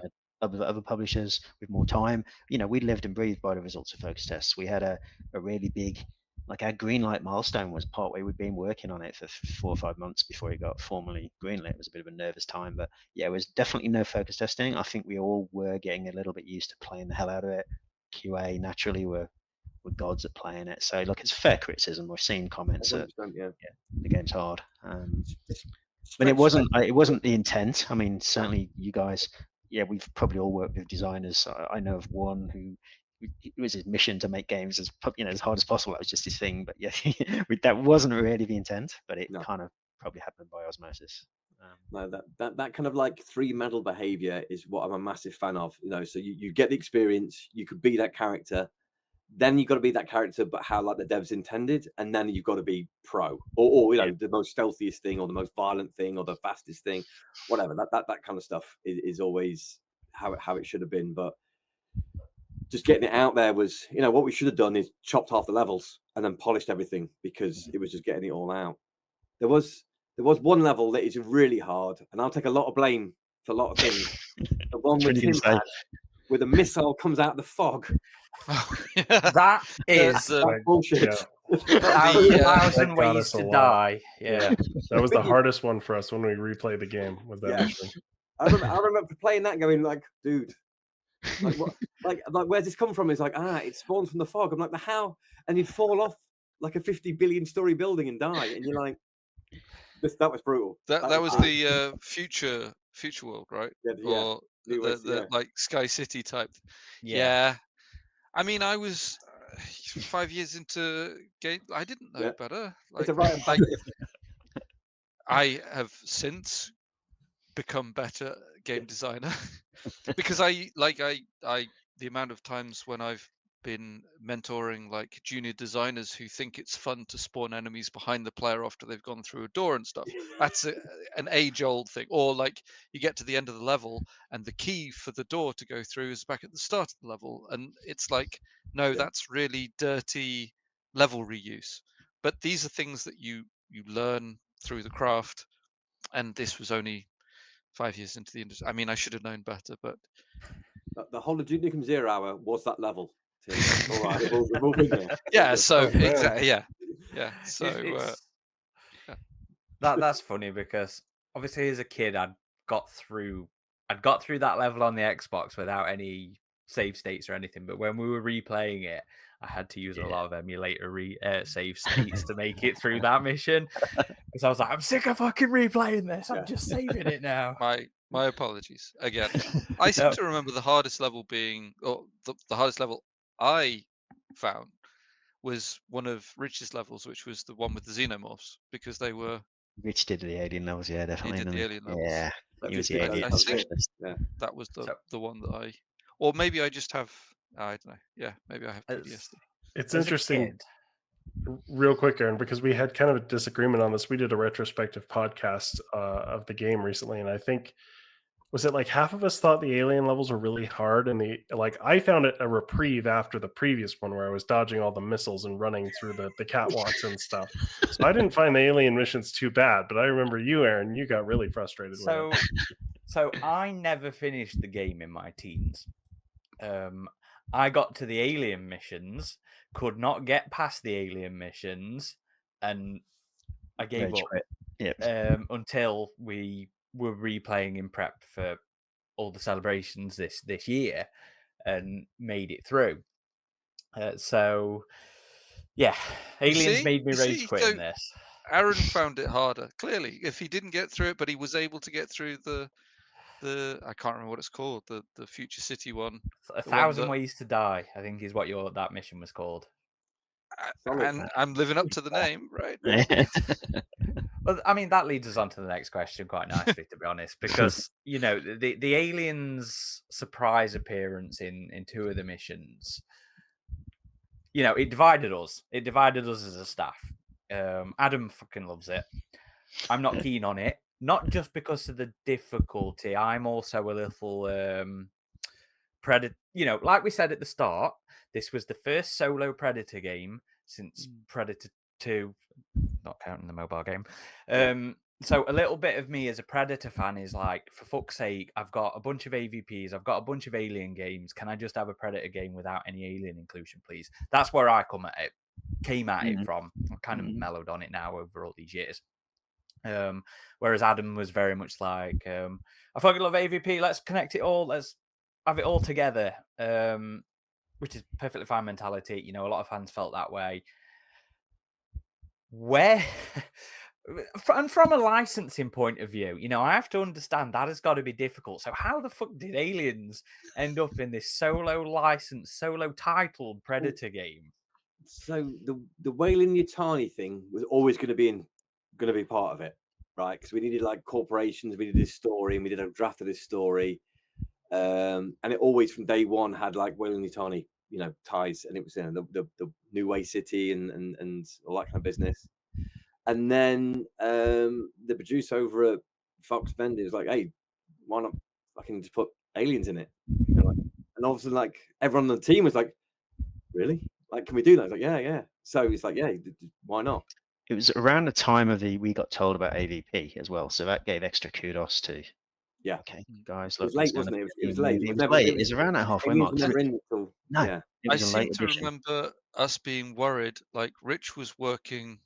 We keep mentioning Rich, one of the designers, on specifically that, and Kev has already mentioned about the nav mesh. Just without getting too technical, nav meshes are normally flat, or something that you drop onto, but a special nav mesh had to work so that it could go all the way around, because the Predator can't hold on upside down, but the aliens can. And I remember Rich just banging his head against the computer a lot, trying to get it to work and work nicely. But I seem to remember, again, I might be misremembering, there was also a little bit of worry that all this work was being done and we didn't know if it was actually going to be allowed or not, because I think we started working on it when it had been suggested, but it hadn't been approved yet. Is that Correct. right? We Yeah. did No, have. I think I it got approved, but it needed like a final. It needed a final. Like it was once it's been verbal. It created, was like that dodgy. We just like, she'll be right, lads, as we say in ours. But yeah, we definitely needed that Fox and Vivendi. Look, it that's what helped it's, in that, you know, yeah. they had that. It was a bit of a no-brainer approval, but there was a worry that it could all get shit canned. And That it was- wasn't, this is the reason why it's never, that there's no mention, they don't talk about it, they don't say Xenomorph or anything like that, right? There's Yeah. not actually. just in case they were going to be like weird tentacle lizardy things or something like that, you know. So they looked I like mean, an alien that didn't. But With we had us that in on our top. naive, we want to do the best. I remember Ash, who was our lead programmer, he spent so much time working on the actual Predator climbing mechanics. And once we nailed the ability for the Predator to climb around smoothly and do it really nice, and the animators really went for it, and then we could just tie that in with the Xenomorphs. It was like, we were really into it. And like, I hear what you're saying, Aaron, about perhaps, yeah, could have been, there's virtues for it just purely being standalone, but us as fans were like, hell yeah, you know, why not? You know, let's unleash the aliens if we can. It was really cool that it wasn't announced. It was like a sneaky thing. I thought that was really, really cool that it wasn't on the box art or anything like that. Completely took me by surprise when I got to it. I knew nothing about it whatsoever. I think we asked reviewers to not mention it as well. I think that was part of the. There wasn't even an embargo. I think we'd actually said don't spoil it, if I remember correctly. No one got that far anyway, so it was all right. Well, I was going to say, yeah, and looking at the reviews, yeah. There's a little hint of it because one of the plasma casters you can unlock earlier in the game has a Xenomorph skull like attached to it. So that was kind of a, oh, is this coming, or? Oh God, yeah. Time, yeah, that would have been a they thing. were wearing armor that was. Oh, the idea was like acid-proof armor because he's wearing the shell of the exoskeleton. Yeah, of an alien. So that's he wears their own skins to fight them because that was cool. Which was I think there was a piece of concept art that had like a Predator. I don't think this was in the final game, that had a piece of Predator. It was like an armor that looked like an alien exoskeleton. I was referring to like one of his guns, like his big plasma guns, has like a Xenomorph skull like roped onto it in the game, which is really cool. But yeah, there was a piece of concept art that showed like Xenomorph armor. Yeah. I don't believe that made the final game. So that must be what you're referring to. Yeah. That project's been expensive. Not it wasn't a licensing thing. Once we got the all clear, it was okay. But like quite common in games when you get tie-ins, again, like with Bond, we had lots of tie-ins with watches and cars and things like that. Right at the last minute, someone will say, "No, I want that changed," or "Can you make this a different shade of whatever or whatever?" And it holds everything up. So that's where the fear was, that they'd go, "Can you make it a little bit more whatever?" You know. But when they said, "Yeah, you can do aliens," it was like, "Yeah, why not?" I was like, okay, cool. So it was very cool. I did think you had a nice contingency there, though, in case it was like, you can't use aliens. You had like those scorpion thingies from the cutscene. So, there was a bit of contingency there in case you had to pull them out and put something else in. That was the most someone else completely. So we got the storyboard and we kind of like approved it and went, yeah, okay, cool. But then when we saw the aliens and things like that, that was all done by like a third party, wasn't it? Yeah, I mean, we contribute. I mean, I remember was that Grant who settled on those or us? I know it was. There was talk around. Or what is it? Is it a love child of a Xeno and a whatever bugs from Starship Troopers kind of things? Yeah. Yeah, but he's there for like 100 years, just decimating the planet in isolation. Yeah. So speaking about Grant Morrison, then he that was an aspect of Concrete Jungle that was really highlighted early on in the promotion of the game. In the initial announcements, E3, all that early stuff. He was back then, and he's still very much now a prolific and celebrated writer in the comic book industry. A lot of our community members when we told them we were going to be chatting to you guys, you know, what kind of stuff do you want to see us cover? They were like, please ask them about working with Grant, especially with the way that, you know, the game changed gears in what you were doing. You know, the the later inclusion of the aliens within, you know, the development. What was it like working with Grant and dealing with that? I should The let way the games change. Kev needs to have a conch here. I think we were all understandably massive Grant Morrison fans, but Kev, I think, probably the biggest nerd of all. In that regard, it was like, yes, Grant Morrison. Yeah, it was so. Been a fan of Grant Morrison, you know, forever, and we're all massive like comic nerds, or at least like 99% of us, you know, were on the team. Well, 90%, whatever, but a lot, like, you know, fully dedicated nerdery. And you know, I was more like 2000 AD and Marvel and DC stuff, and then Bill, who was, you know, one of the project lead, he was more like Vertigo, and we'd swapped things, and, you know, so we know about everything, and we're all Grant Morrison fans. And when he turned up, it was when they turned up, sorry, he was brilliant, just amazing to work with. And I worked with a lot of different writers, and it's a different medium. So a lot of people write a cutscene and go, "That's, you know, this is what happens." You're going, "Yeah, but I'm watching it. I'm not playing it," and it's really hard. And I've been really lucky to write, you know, do a lot of scripts for games, and whenever I work with, you know, comic writers, I did stuff with Brian Michael Bendis on like the Avengers game that was released. Again, it was all cutscene stuff, or things that would like bankrupt us. You know, we can't do this. You know, but Grant was amazing. He was like such a humble, you know, really humble, and I learned more of Grant Morrison than I think in my, you know, learning anything in my adult life in such a small amount of time. And he explained how pacing works and everything. And we had a script, and he cut a load of bits out of the script, but explained why it was too much, the pacing and things like that. So, for instance, there was a wedding. There's a lot like The Godfather 1. The idea was a wedding. It's because the Predator was going to go in and really mess stuff up. Talking like a giant ass cake, and all his mafia bosses will be there. To be full of crims that were all fair game, and everything will be white. So it's like, you know, what's more fun to like absolutely wreck? You know, you want to like blood and just shit and carnage everywhere. Everything's like pearly white and crisp, and then when you finish with it, it's just charred and you know, and you were like going to fight on the wedding day. So the character Mama is in her wedding dress, because that's where you messed it all up. And I was like, I really like I think Mrs. Havisham is one of the greatest characters in anything ever, because it's just good character design. Because you look at her and go, I get it. She's pissed off and it's dirty. You know, it looks scary. It's a moment in time. It tells her backstory. So Grant was like, look, we've got to lose this bit. I goes, oh, okay. I really like the Mrs. Havisham. He goes, oh no, you can keep that. Like that's fucking awesome. We're having that. Like, it's a cool character, get it in there. And she's gonna live in like a back to tank kind of thing and be all like floaty and scary. We're like, sweet. And he came out with some wacky ideas, and we're like, hey, and then he made them work. He wrote every single level of the game and went, I don't know what you're doing, and don't do what I've said to do, but these beats, this tone, that's what you do. Right, so you've got chase missions, you've got hunting missions, you've got stealth missions, you've got missions of like uber violence. Put them in this order.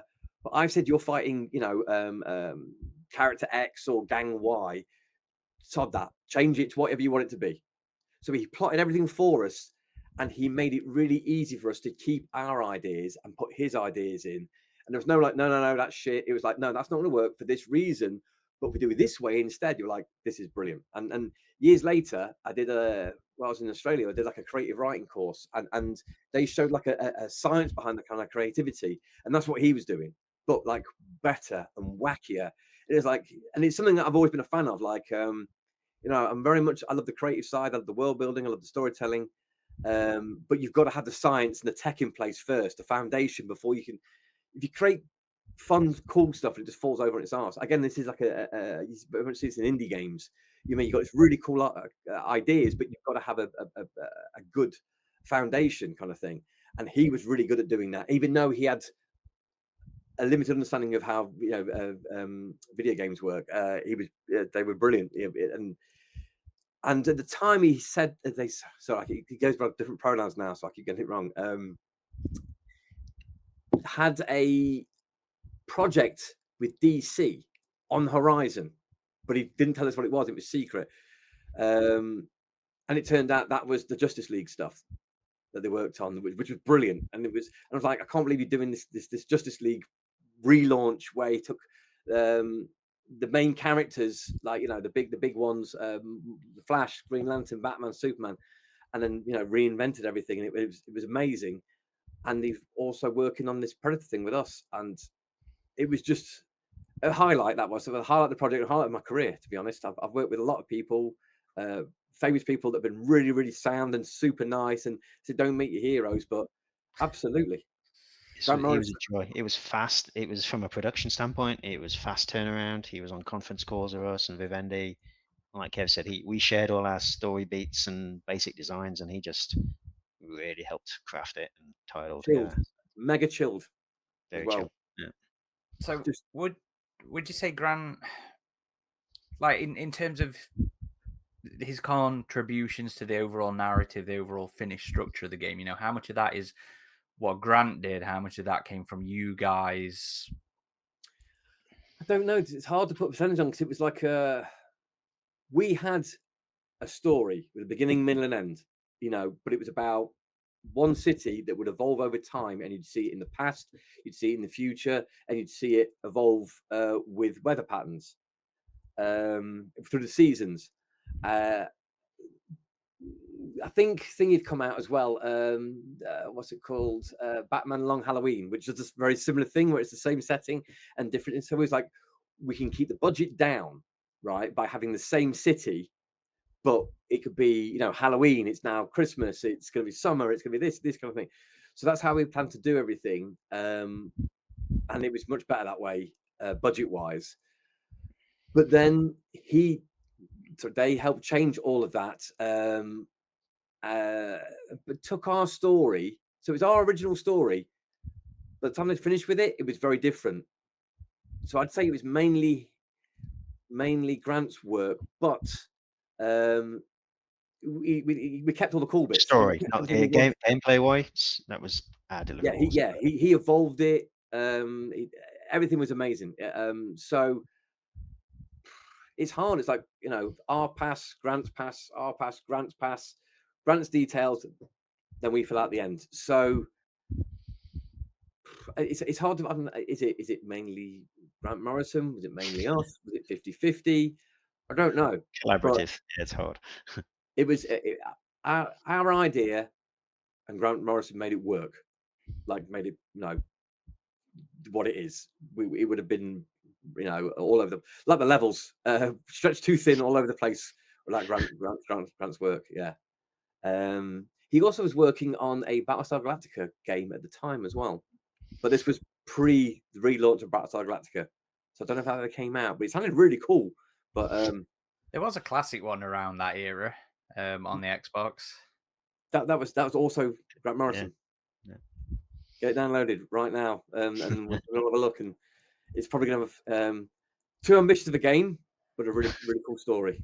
If you know, if history repeats itself. History, yeah.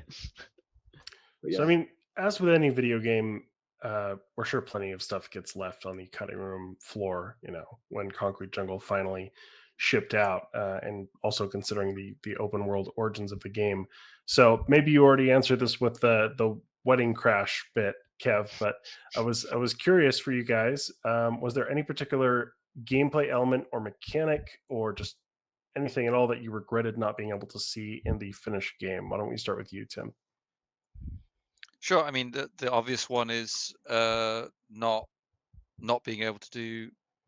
I mean, we were never going to be able to compete with GTA, of course. That's a completely different thing. But to actually have an open world experience, which was more like, you know, and the plan was that you would have your ship and your hub, and you'd go back there and that kind of thing. That's something that I wish we could have, like Kev said, wish we could have finished and put something out more open world. I think, yeah. But thinking back, it's amazing how much we did actually manage to do in hindsight, because we haven't even talked about the very beginning where we did what was it, 1950 something, 1920, 30, 30.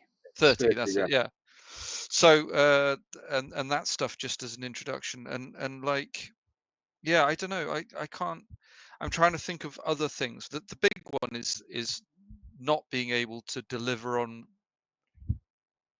I mean, some of the ambition that we had to do with the open world. It would have been nice to have been able to deliver on some of that, some of the cool stuff, like we talked about, like being able to follow individuals, being able to find someone and then find, oh, actually, they're not a nice person, so I want to hunt them. They're a valid target. So, not that we wanted to make Predator the detective game, but there being stuff that would be kind of like a bit more free form. So you can go off and do your own thing and be a predator without it being semi spoon fed to Mhm. follow a linear Yeah. story. That would How be for me. how often would, like, says, cast your mind back, we're in the open world, we're doing this detective hunting thing. How frequently would a citizen of New Way turn out to be a dick and worth hunting?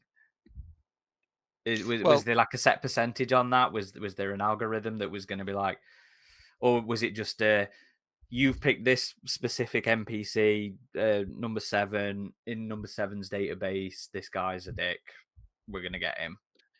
there were certain, if I remember correctly, there were going to be certain clues. Certain areas were rougher than other areas, so there was, you know, it would be a bit easier to find. You'd find sort of petty criminals. They're not really worth it, but you'd be able to follow the petty criminals, and always a petty criminal is eventually going to meet up with, you know, the dealer, and you'd be able to chain it along, that kind of thing.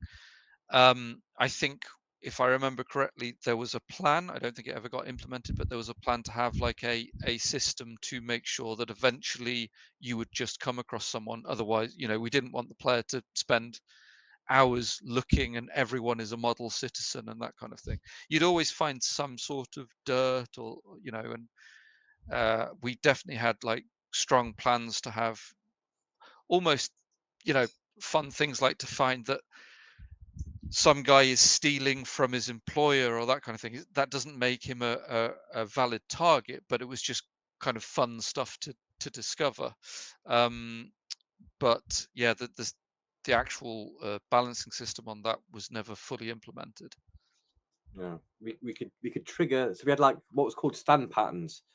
So we'd Yeah. populate. We wouldn't just like spawn civilians out the fog or spawn them from doors and things like that.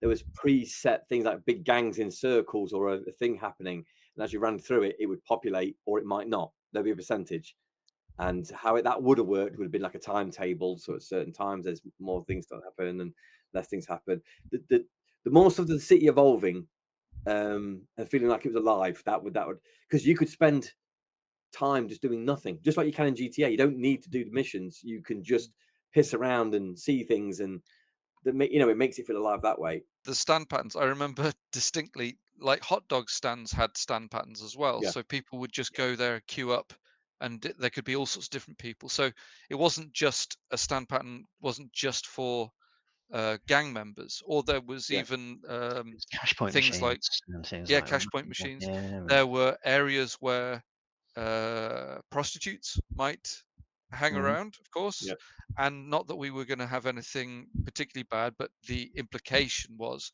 But then they would potentially go to their pimps, and you'd be able to, you know, again, follow up the chain down, for the sort of kind of follow the red thread to the crime bosses and that kind of thing.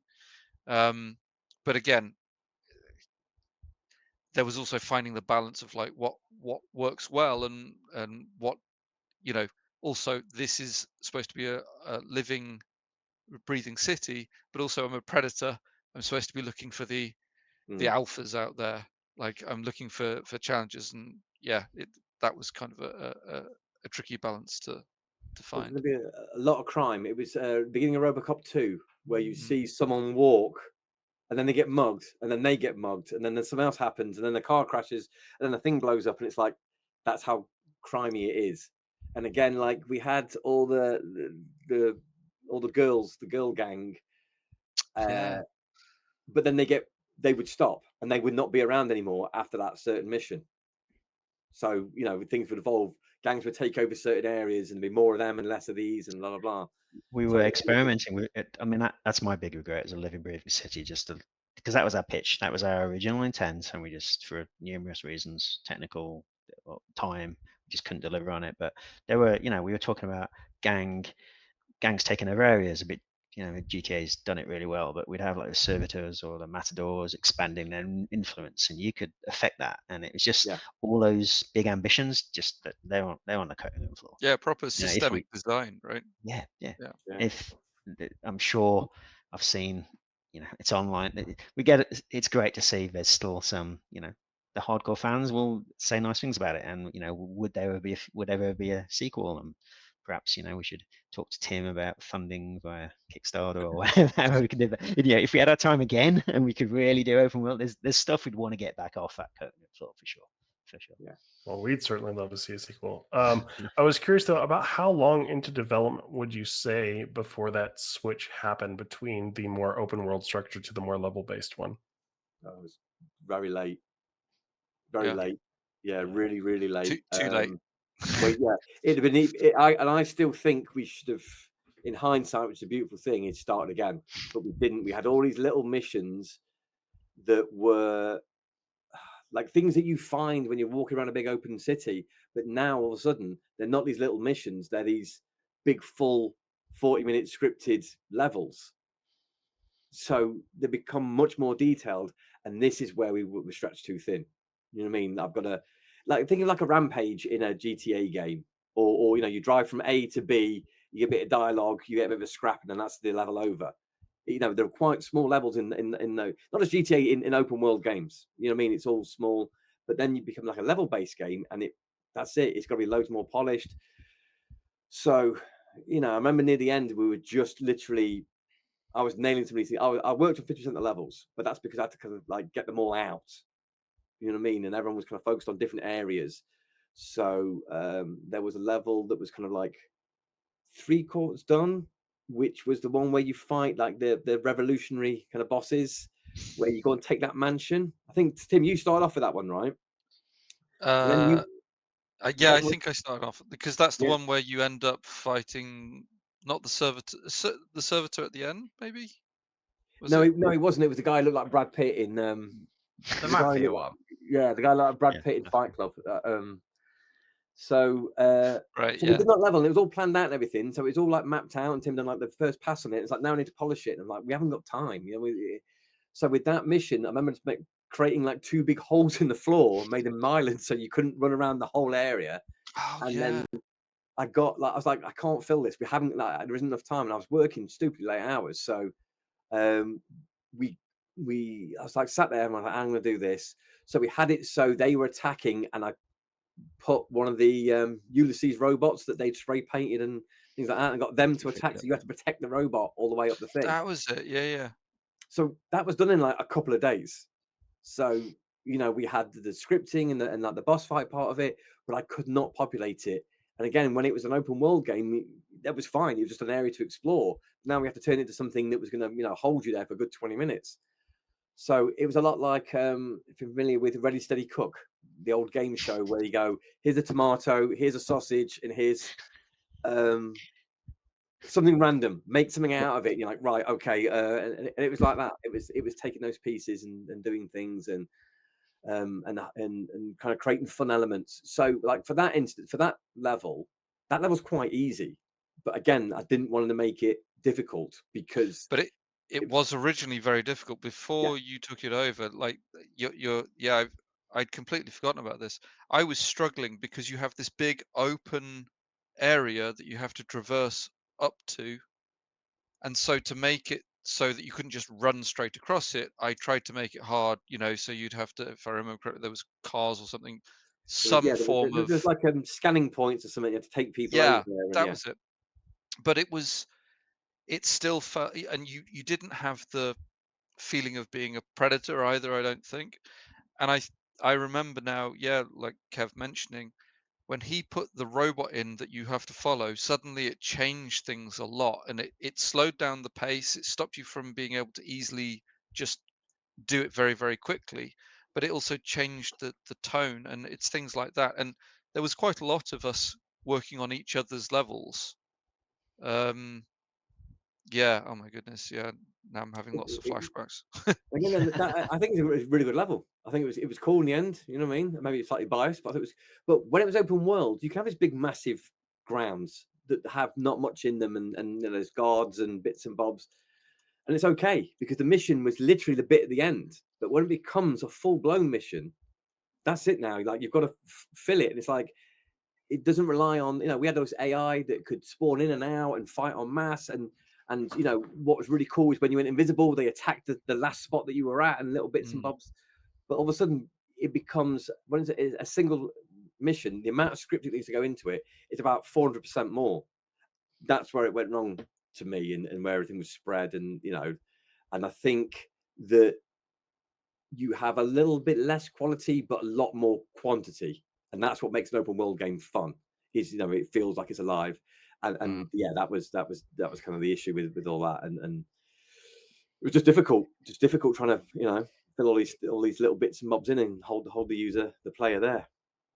As much as I ultimately do really like Concrete Jungle, and I know a lot of fans are like this as well, we all do still crave that original intent. We all still crave that open world GTA-esque Predator game. Us too. Yeah. And well, when we spoke to the Ilphonic guys about it, there was about Hunting Grounds. Of course it came up. It's a Predator game. We're always going to talk about that mythical open world thing. But they were sort of like, we don't see it. It's too expensive in this world. Predator's a AA title at best these days. Is it not likely? Do you think that we're just unlikely to see this sort of open world, or even in my ultimate fan dream, a bit of an open galaxy thing where we get to go to other planets and stuff? Is that too AAA? Is that too expensive? Is it just not a realistic hope or expectation for Predator fans at the current state of the gaming industry? I'd love to say no, like let's be optimistic, but realistically, if let's say you have the license for free and you have a solid team, you're probably going to need around, I would say, $150 million to make what is in your mind at the moment, and not the galaxy thing, the open world thing. I would say, like, to do that over a period of time. You could probably do it cheaper, but like realistically, the trouble is things have come on so much further now. I mean, God knows what GTA 6 is going to be like, but like Kev mentioned, Red Dead Redemption 2, that it's almost like not worth comparing, because it's stratospheric. It's completely different. Yeah. I hate the term quadruple A, but it is quadruple A. But let's say you were to take the engine that made Saints Row, or the most recent Saints Row. So you already have some things there. I forget the developers, but you might be able to do it cheaper. You might be able to, take an existing game that does open world and modify it. But it's an extraordinarily expensive thing to do. And if you don't do it to a certain quality level, it's not worth doing. I've no idea how much Predator Concrete Jungle cost to make back in 2023. 2003. John probably knows, might not be allowed to say, but like the cost in development has just gone up astronomically. Now a lot of stuff can be done more cheaply, but also the quality bar has just gone up, the poly count's gone up, the expectations have gone up as well. So I don't want to be the naysayer. I would love to work on it. I'd love someone to give me a bag of money to work on it, but that bag of money needs to be pretty big. I guess the most recent comparison would probably be Star Wars Galaxies, because I mean, Ubisoft does a lot of open world games, but that is like you're going to different planets. There's different hubs in the different planets and stuff like that. So I say there is modern precedent for it, but I'm sure that game was also a very expensive one to make. See, I think you could do it, but it would. So again, I think a lot of people, hopefully not, and it's a good thing. You know, it's rose tinted glasses. It was cool, but if you play it now, it's going to be a little bit janky for a number of reasons. Because it's old as well. However, if you did something that went right, we want the open world. This would be my pitch, right? For doing it now, Here we go. we'd lose a lot of the story. You'd make it open world, and the violence, which was a good part of it, the violence making and the superior feeling of the Predator. You would have a sandbox, and you would have it'd be a lot more arcadey. Do you know what I mean? A lot more. Think a bit like Destiny. So Destiny, you just do the same thing again and again and again, and it's got such a really nice game loop where you unlock things and do things and stuff like that. But you're fighting like 5 different races, but they're all the same. One's got a different headshot in its stomach rather than its head. But it's a nice relaxing game where you're just farming stuff. Something like that, where it's less story and focused and things, you know, and more like a sandbox. Because again, like if you play Destiny, the single player is quite short. You get all your powers, but then you spend all your time just blowing things up because it's fun. Like that, something like that could work where you're running around and jumping and beating the crap out of people, you know, and getting more and more violence. But then that'd be really cool. That'd be true to Predator Concrete Jungle. That'd be really, really good. But again, you'd need something to keep people, you know, playing. If you had, okay, so I based on Kev's pitch, 60 million might do it, but like I still think still pretty substantial. It's still like, because and to your point, Aaron, we're all fans of Predator. This is going to be listened to fans of Predator, so a lot of it is a very biased thing, right? But and to your point, Adam, Star Wars Galaxies, or sorry, real quick, I meant Outlaws. It's I was going to say Galaxies, but yeah, Outlaws didn't do quite as well as they hoped, and that's using the Star Wars IP, right? I don't know if it's considered I don't think it's considered a bomb, but I don't think it's done as well as Ubisoft was certainly hoping. I've got some friends who worked on it. I don't know how much it cost. I know it will have cost a lot of money. Star Wars IP, I would say, is far more in the zeitgeist than Predator. I mean, like with Andor and like Disney is just doing a lot with Star Wars. Predator is more popular now perhaps than it's been in a while, especially with Badlands on the horizon and everything like that. But I don't know if there is enough draw. And again, I don't like being the pessimistic type. I would love to make this sort of game, or if I don't get to make it, I would love to play this sort of game, as we all would. But I think the Predator Hunting Ground was the sweet spot. I think that was a really smart game. When I first heard about it, I was like, yeah, of course, that makes total sense. Although a bit of me would have preferred it to be even more than 1v4, you know, like a bigger group of people. But then you have the problem of everyone, as I experienced a lot in Hunting Grounds, where if you didn't become the Predator, you just quit.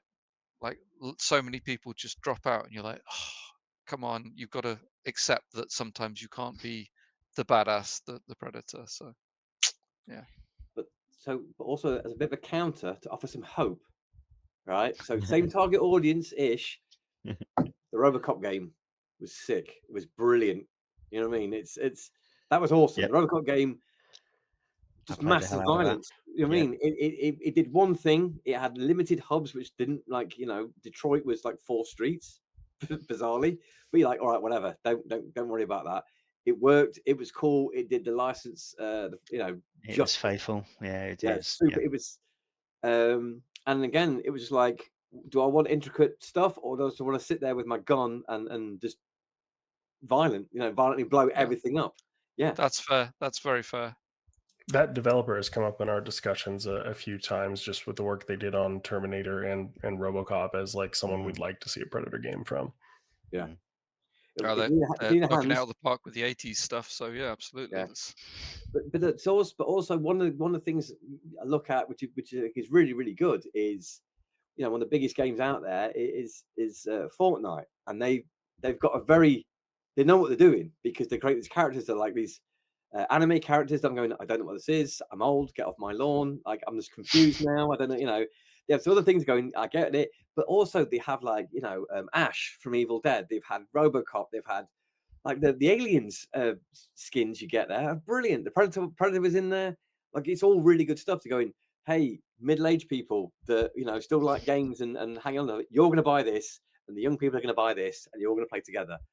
So there is a market for it, because it sells well in Fortnite, as far as I know. And we are certainly seeing like a lot more collab crossover kind of things like that. We play Dead by Daylight occasionally, and that's not Predator yet, but Alien's been over there. There's rumors of Predator. Even games like Fall Guys, that has random ass skins throughout. There's aliens and predators. I'm running around as one of the AVP predators at the minute. So I don't think we're ever want necessarily for material or games that get to include that kind of thing. It's just, I kind of miss the I miss a modern version of Concrete Jungle. Yeah, I think it'd be cool. I mean, we'll see how the films do, because that's normally the case. Once there's interest, I thought Prey was brilliant. I really liked it. Same. I mean, it nailed it to go. Yeah, that's what we wanted. This Predator who is indestructible, but he's not. He's flawed, and that's how you take him down, not by brutes. If Arnie can't do it, no one can. But you got to use smarts and luck. Yeah, all that stuff. So yeah, it's good stuff. I mean, again, and there's loads of really good Dark Horse comics that are, probably more than 20 years old now. You know what I mean? And they're all really awesome. It's so there's a lot of stuff out there. It's just need someone to do it. Yeah. They can have all my design documents if I've got any still for free. I'll hand them over. Send them over, Kev. So John, you kind of just touched on this a little bit, and that is the game is very, very fondly remembered by a lot of Predator fans. The critics might not have loved it, but any time I say not loved it. I mean, you got middling reviews. It didn't get absolutely trashed or anything. Didn't get trashed. We were disappointed, if you're honest, at the time. Yeah. We were coming off highs, and we were like, and plus Kev said, we put so much of our heart and soul and time and didn't see your family. It's always a bit crushing, but then over the years, it's got a lot of love from people, and it did evoke it. It wore its heart on the sleeve. It was a bit junky, I think is the phrase, but we came at it with all good intent, and we made it through. Everybody still, you made some lifelong friends from working on that title, and it's heartening to see that fans do love it and would love a remake. So. Well, what does everybody feel about that legacy, especially when you've got like John behind you, on your shoulder right now is a figure. You're in the middle of this horrible crunch. You've had to change direction from what for many of us is the dream version. I'm sorry, guys. I'm sorry. But you've come out of it. You've got a game that fandom's loving. You've got fucking figures, and that's not the only one, John. There's Braveheart, Stoneheart. Yeah. How do you feel about the legacy of the game? Especially after 20 fucking years, especially after losing hair and grey hair. Oh, mate, it sounds trite, but I'm proud. I'm really proud of the work the dudes did. They did all the hard yards. I was just fighting around behind the scenes trying to stop everybody from killing one another. But yeah, look, it's heartening. It's nothing beats being in a queue in an old school game shop and seeing kids buy the game that you've worked on. It's like, yeah, it's cool to put something out there that is can influence people's lives. It sounds cheesy, but it's true. I didn't actually know that you could get a Stoneheart. I'm now going to have to order a Stoneheart. Yeah, we're going to have to sort that, Tim, because I think you and I were like messing each other when we saw the Scarface and like posting pictures of what we have. As soon as I found out about the Scarface one, I was like, oh my god, I've got to buy that. Like, yep. I've worked on bigger, more successful games that didn't have models coming out for them. So I try to absolutely, get figures of everything I've worked on, but no, it's definitely a Yeah. damn fine figure. We're really The proud of box that art, character. man. The box art. The Oh, box it's art just- mirrors the The box game. art's Man. like the game. It is, yeah. It's Even the matching Stone, the back of it. I've seen the Stoneheart one, and it was at like a horror con last year, and I was bumped into it. And I'm like, what the hell? It was like 80 quid. I'm like, You should have been. NECA the stuff limit. is not cheap these days. yeah. That is cool. Like for Scarface, and again, I forgot he was called that because we never gave him a name.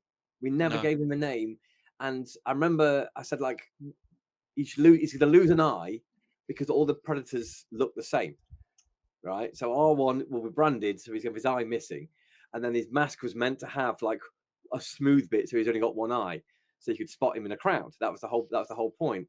And then the thing was, Scarface. It was in the script, and then no one changed the name, so he just ended up being.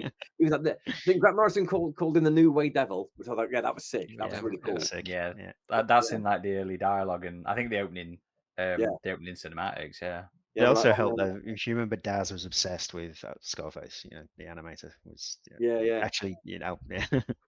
Yes, it's called Scarface. It just stuck. Yeah, but like.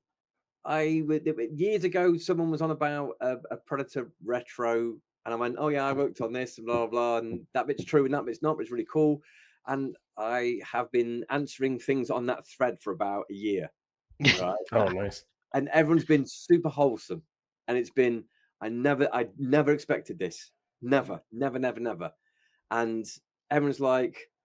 Yeah, man, I read it from a video or got it from the video shop, and I was like 12 and I was playing this 18 game and it's violent. I was going, yeah, that's what it was all about. And it's like, man, that's really cool. And then someone got in touch with all three of us to do a chat about it. And then recently I commented on something else and people have messaged me going, oh, yeah, this is really cool, blah, blah, blah. So I do think, I don't know, maybe one day I'll dig some stuff out and share it with you or whatever. See what I've got, old documents. But then I'm gonna be really embarrassed by them and things like that because that was a long time ago. And like I say, we were stretched thin. People say, oh, tight deadlines. Nothing was ever like that. We should have halved that game. We had an affectionate working name for the title, didn't we? It's pretty well known. I don't know who came up with it on the team, but it was Concrete Bungle to us for quite a while. But it was affectionate. We weren't taking a piss out of it because we were living it and breathing it. But yeah, it was a little bit of a shambles at times. So hence internal Concrete Bungle name. Everyone got ill at some point. 8-hour weeks are just not sustainable. And I never work weekends. I never work Friday nights. I never work weekends. So I needed something back. And I had backache and all sorts of things like that.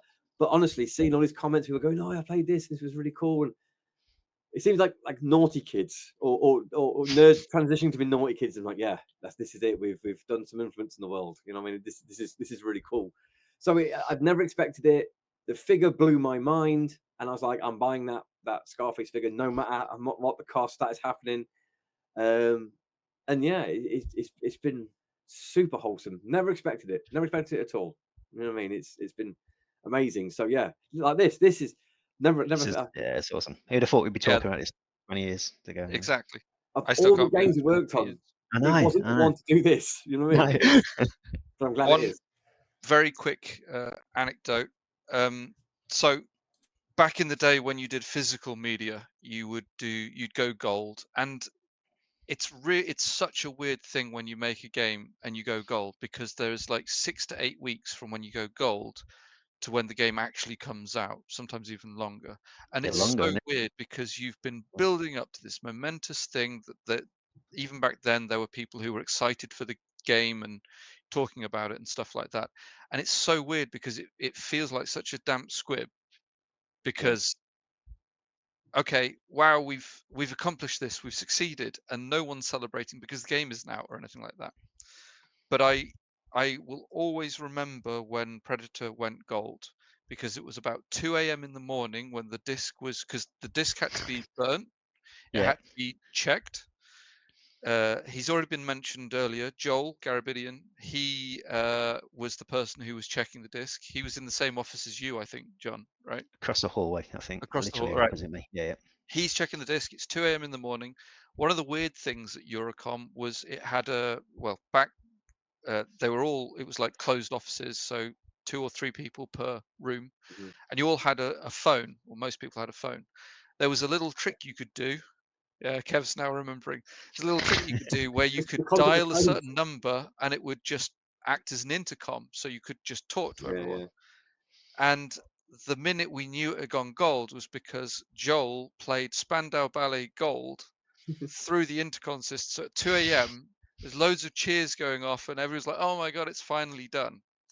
And that will always stick with me, just because it was such a funny time. It was like a bit of relief, and yeah, I remember spending a lot of time on that sofa in Joel's room, talking to Joel while stuff was going on, and yeah, just and it's a cliche to say that it was a family effort, you know, but like John said, lifelong friends, and it's fun to catch up, and yeah, it's insane. I still can't believe it's 20 years though.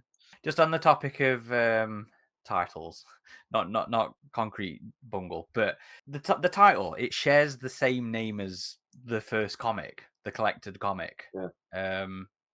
Were you guys aware of that? Yeah. Well, we don't decide the name. Like someone else always. But you never you've got your own name for a game, but then the marketing department will pick a name. We'll propose. We heavily influence, like, this is what we believe it should be called, but ultimately then the publisher Okay, pays them so bills. so that came from the marketing. Yeah, or- we're like, you do realise there's already no worries. Okay, let's go. Do you remember It's a any great name. proposed titles? Oh, well, I'm No. sure I've got them on a hard drive. So I shouldn't say that. I'm sure I've got Yeah, some no. stuff somewhere, probably. But No, but mostly things have code names anyway, because they change. They can change halfway through. So you've got to change all your documentation to be whatever. So you have a code name. Everything runs from a code name, and it's just good game dev to run off code name. So, but then when something does change, you don't have to change all your documentation. Same as films. Films do the same thing, don't they? They have productions and with weird names and stuff. So yeah. And sometimes the name doesn't give anything away. Like Star Wars was originally Blue Harvest, right? use If I it for Yeah. remember correctly, yeah. So I worked on Assassin's Creed Black Flag. That was called Golden Age because it was the golden age of pirates, and that was the working title for such a long time. I don't remember what Predator's working title was, I but can't again, remember. it's such a long time ago. No, I don't even know if it had one. I remember Duke can't actually Zero recall. Hour.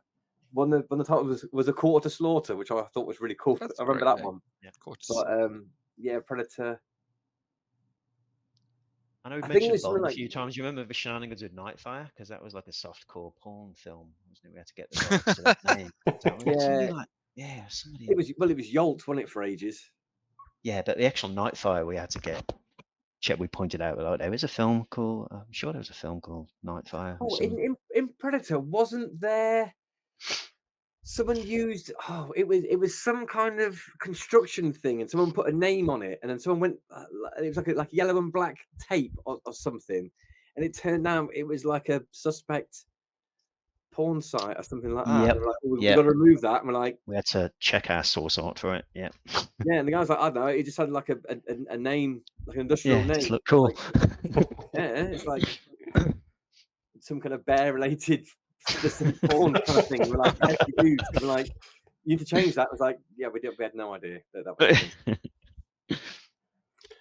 So we're in an age of gaming where remasters and remakes have become more and more prevalent. Whenever we discuss older Alien and Predator games from the 2000s, you can absolutely guarantee there will be fans talking about how much they'd love a remaster of Predator Concrete Jungle. We've seen it when we were asking community questions for this very interview. So we were curious, how do you all feel about that desire from Predator fans to see Concrete Jungle remastered, and how likely a possibility is that actually? I love it. I think it's fantastic to Yeah. see the fans want it.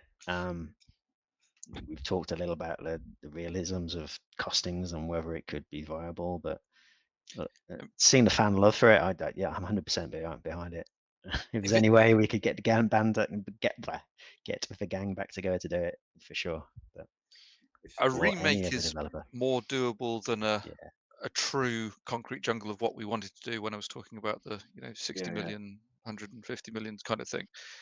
How much it would cost, no idea, but and it would be, I would love to work on it just to fix all of the things, like making certain levels easier, for example, but also like, yeah, with the amount of knowledge, experience that we've now gained, to get just half of the team back together, as it were, assuming that they wanted to do it, would be interesting to try and do.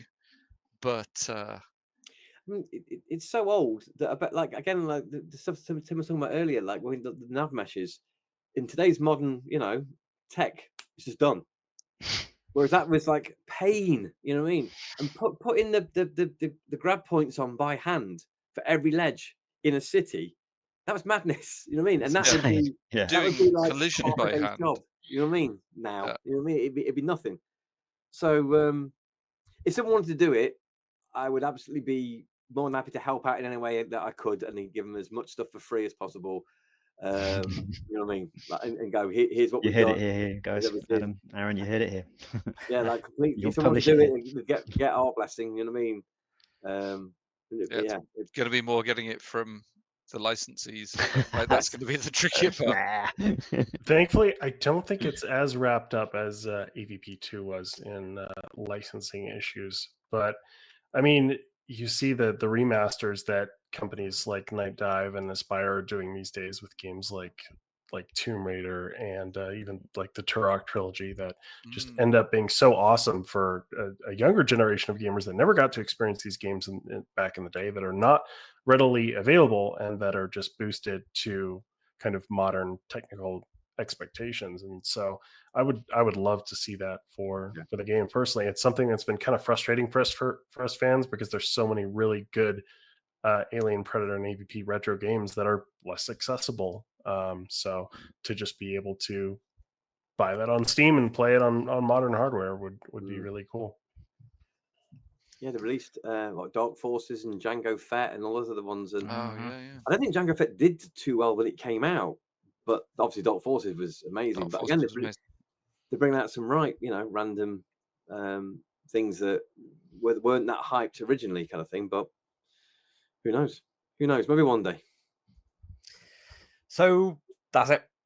That's all our questions. We tapped out. We did have a bunch of community questions, but to be honest, I think we've covered them all in what we've discussed anyway. So if your name's not been said, I'm sorry, folk, but the answers are there. Before we, let you get off, is there anything you guys specifically would like to share, any anecdote or thought that we haven't given you the opportunity to with any of the questions? I would say I did see something come up previously a few times about, and I will take full blame, and I apologize for the racial sensitivity of the gangs, because at the time I thought it was all cool and everything like that. So we did. We had like it was a weird mix of like they were like goth black metal, which is completely different things. You know what I mean? That. And the gang who were like the street gang, like the pimps, they were always meant to be, like in every 80s like action film, there's like a street gang, but they're all like grown ass men. They're like middle-aged men. You know what I mean? They're not. We watch things like The Last Dragon, and specifically that gang was based off the characters in the Michael Jackson Beat It video. And they're all wearing like denim and bandanas and things like that. They're all middle-aged men. So it was like a throwback to like 80s villains. Do you know what I mean? And even in Predator 2, like King Willie's gang, they're all like not young. Do you know what I mean? These are like dudes who should have jobs by now. You know what I mean? It's like not like young kids are like teenagers trying to like etch out a mark on the wall kind of thing. So I did all the character design stuff for that, and again shoehorning luchadors and Baron Samedi in there, and it was all really cool. But I see some stuff, but yeah, it was mainly enthusiasm and insensitivity. So I do apologize for that. And I would do things much differently. Although I think because every gang was going to be like a different, like a different theme, but yeah, there were also like ethnicities as well. It was never meant to be that way, but I think we ran out of like memory, so we just changed the skin tones. I'm like, oh shit, that's gone horribly wrong now. I don't expect, you know. So that was cool, or wasn't cool, but at the time I thought it was. And the other thing was, we just quickly mentioned Predator 2. That was a massive influence, but what was also an influence, it was Batman vs Predator, which I think was the first Predator crossover, and it's pretty much like the original script of Predator 2, where it's all gangs fighting. That was a huge thing. But yeah, I rewatched that fight sequence in that. I remember sat in the animator's room. Yeah, it was such a good game to work on. I think we mentioned that the biggest thing from it, because you are living in each other's pockets, because you're stressed, because you're eating poorly and sleeping poorly, you do get pissed off with each other in game dev, but you become friends. You know, you have to become very good friends. You just have to, you know what I mean? It's forced, and even though you're very different people or whatever, it was a cool project to work on, and I was kind of led to believe it was a massive failure, whereas all the stuff I'm seeing, 18, 20 years later, a lot of love. Commercially, it wasn't the best. It was disappointing, unfortunately, for commercial. The ratings weren't the greatest, but like, into my takeaway from, I've genuinely got fonder memories about working on Concrete Jungle than a lot of more successful titles. It's probably just that bonding going through it and genuinely caring about your IP. And we've worked on games. Kev, you came off 2 Bond films, I came off Nightfire, and we kind of didn't want to touch James Bond again for a little while. You just get burnt out on it. But we didn't, genuinely, I didn't feel like that about Predator. Shit, I still went to a fancy dress party dressed as a bloody, as a Predator, just because I'm a nerd and a fan. But yeah, that's what I remember it from it fondly after 20 years. It might be a bit of rose tinting and old age, but it's heartening to see the love it still gets, which is fantastic. So Kev mentioned that the 3 of us, like, someone reached, I think, if I remember correctly, someone reached out to me on Twitter. I'm still going to call it Twitter, sorry. And were like, hey, you worked on Predator Concrete Jungle. Would you be interested in doing an interview? And do you know anyone else? And I reached out to, I can't remember. I think I reached out to John, and John suggested Kev.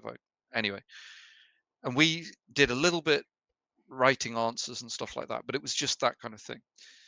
Genuinely, this time talking with you has just brought back so many memories, positive and slightly PTSD, janky memories, and stuff like half the stuff I'd forgotten or is a bit. And I genuinely just want to play the game again. I know it's rose tinted glasses. I know I'm going to struggle, and I will definitely be getting it on. I mean, I have copies of the game, but I don't think I have anything to play it on, so I'll have to emulate I it. do, and I'll probably be jumping on your forums later, guys, saying, "Oh my god, what the hell is this?"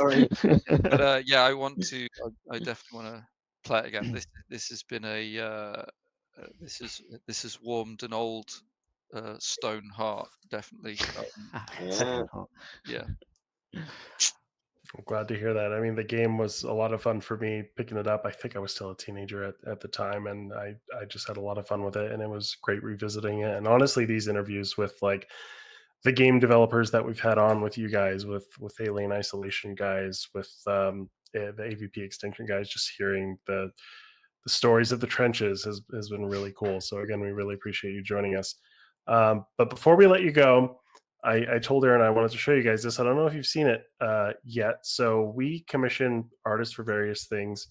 And this is an artist we've worked with a few times, and she goes by Azolg Arts. And for the 20th anniversary of the game, she put together this piece for us. So I don't know if you guys had a chance to see this yet, but it was just on like our social media banners and stuff. That's epic. Well done. Yeah. Genuinely moved. Did you? So that level, I created that level. I was going to say, Kev, you did that in about a weekend or something. It was 24 hours. It was me and a programmer, and we did it in 24 hours. And I love it. That's really basically super quick.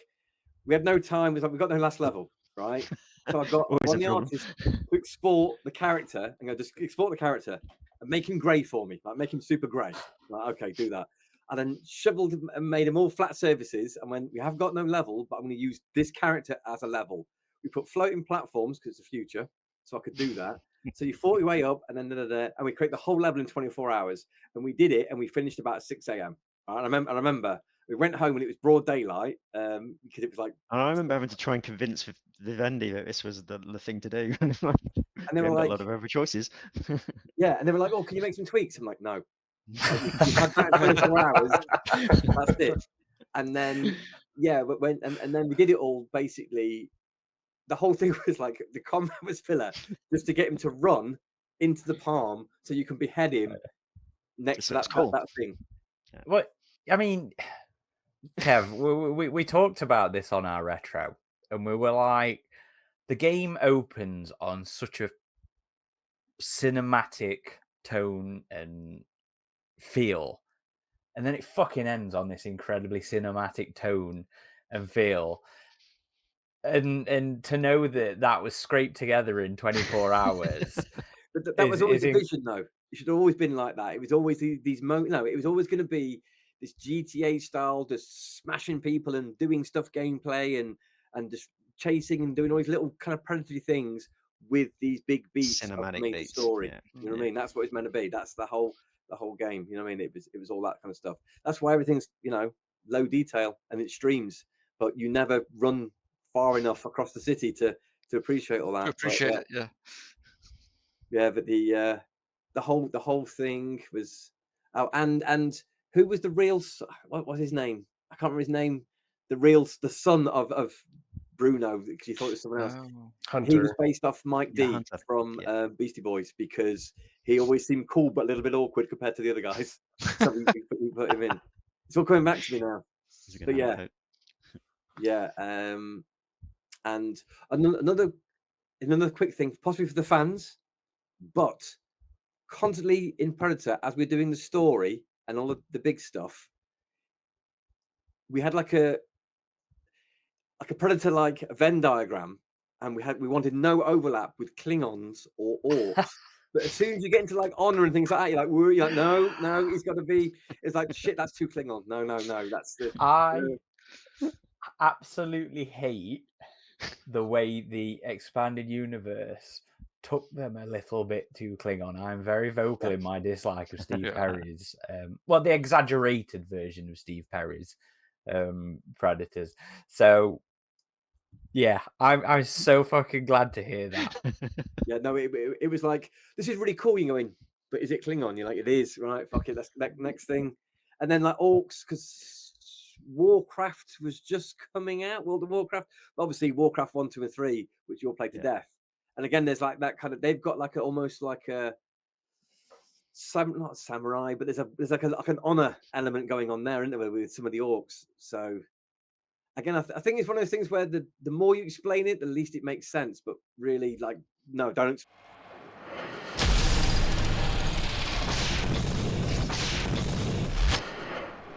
And that was Kev Harrison, Tim Browne, and John Whiston.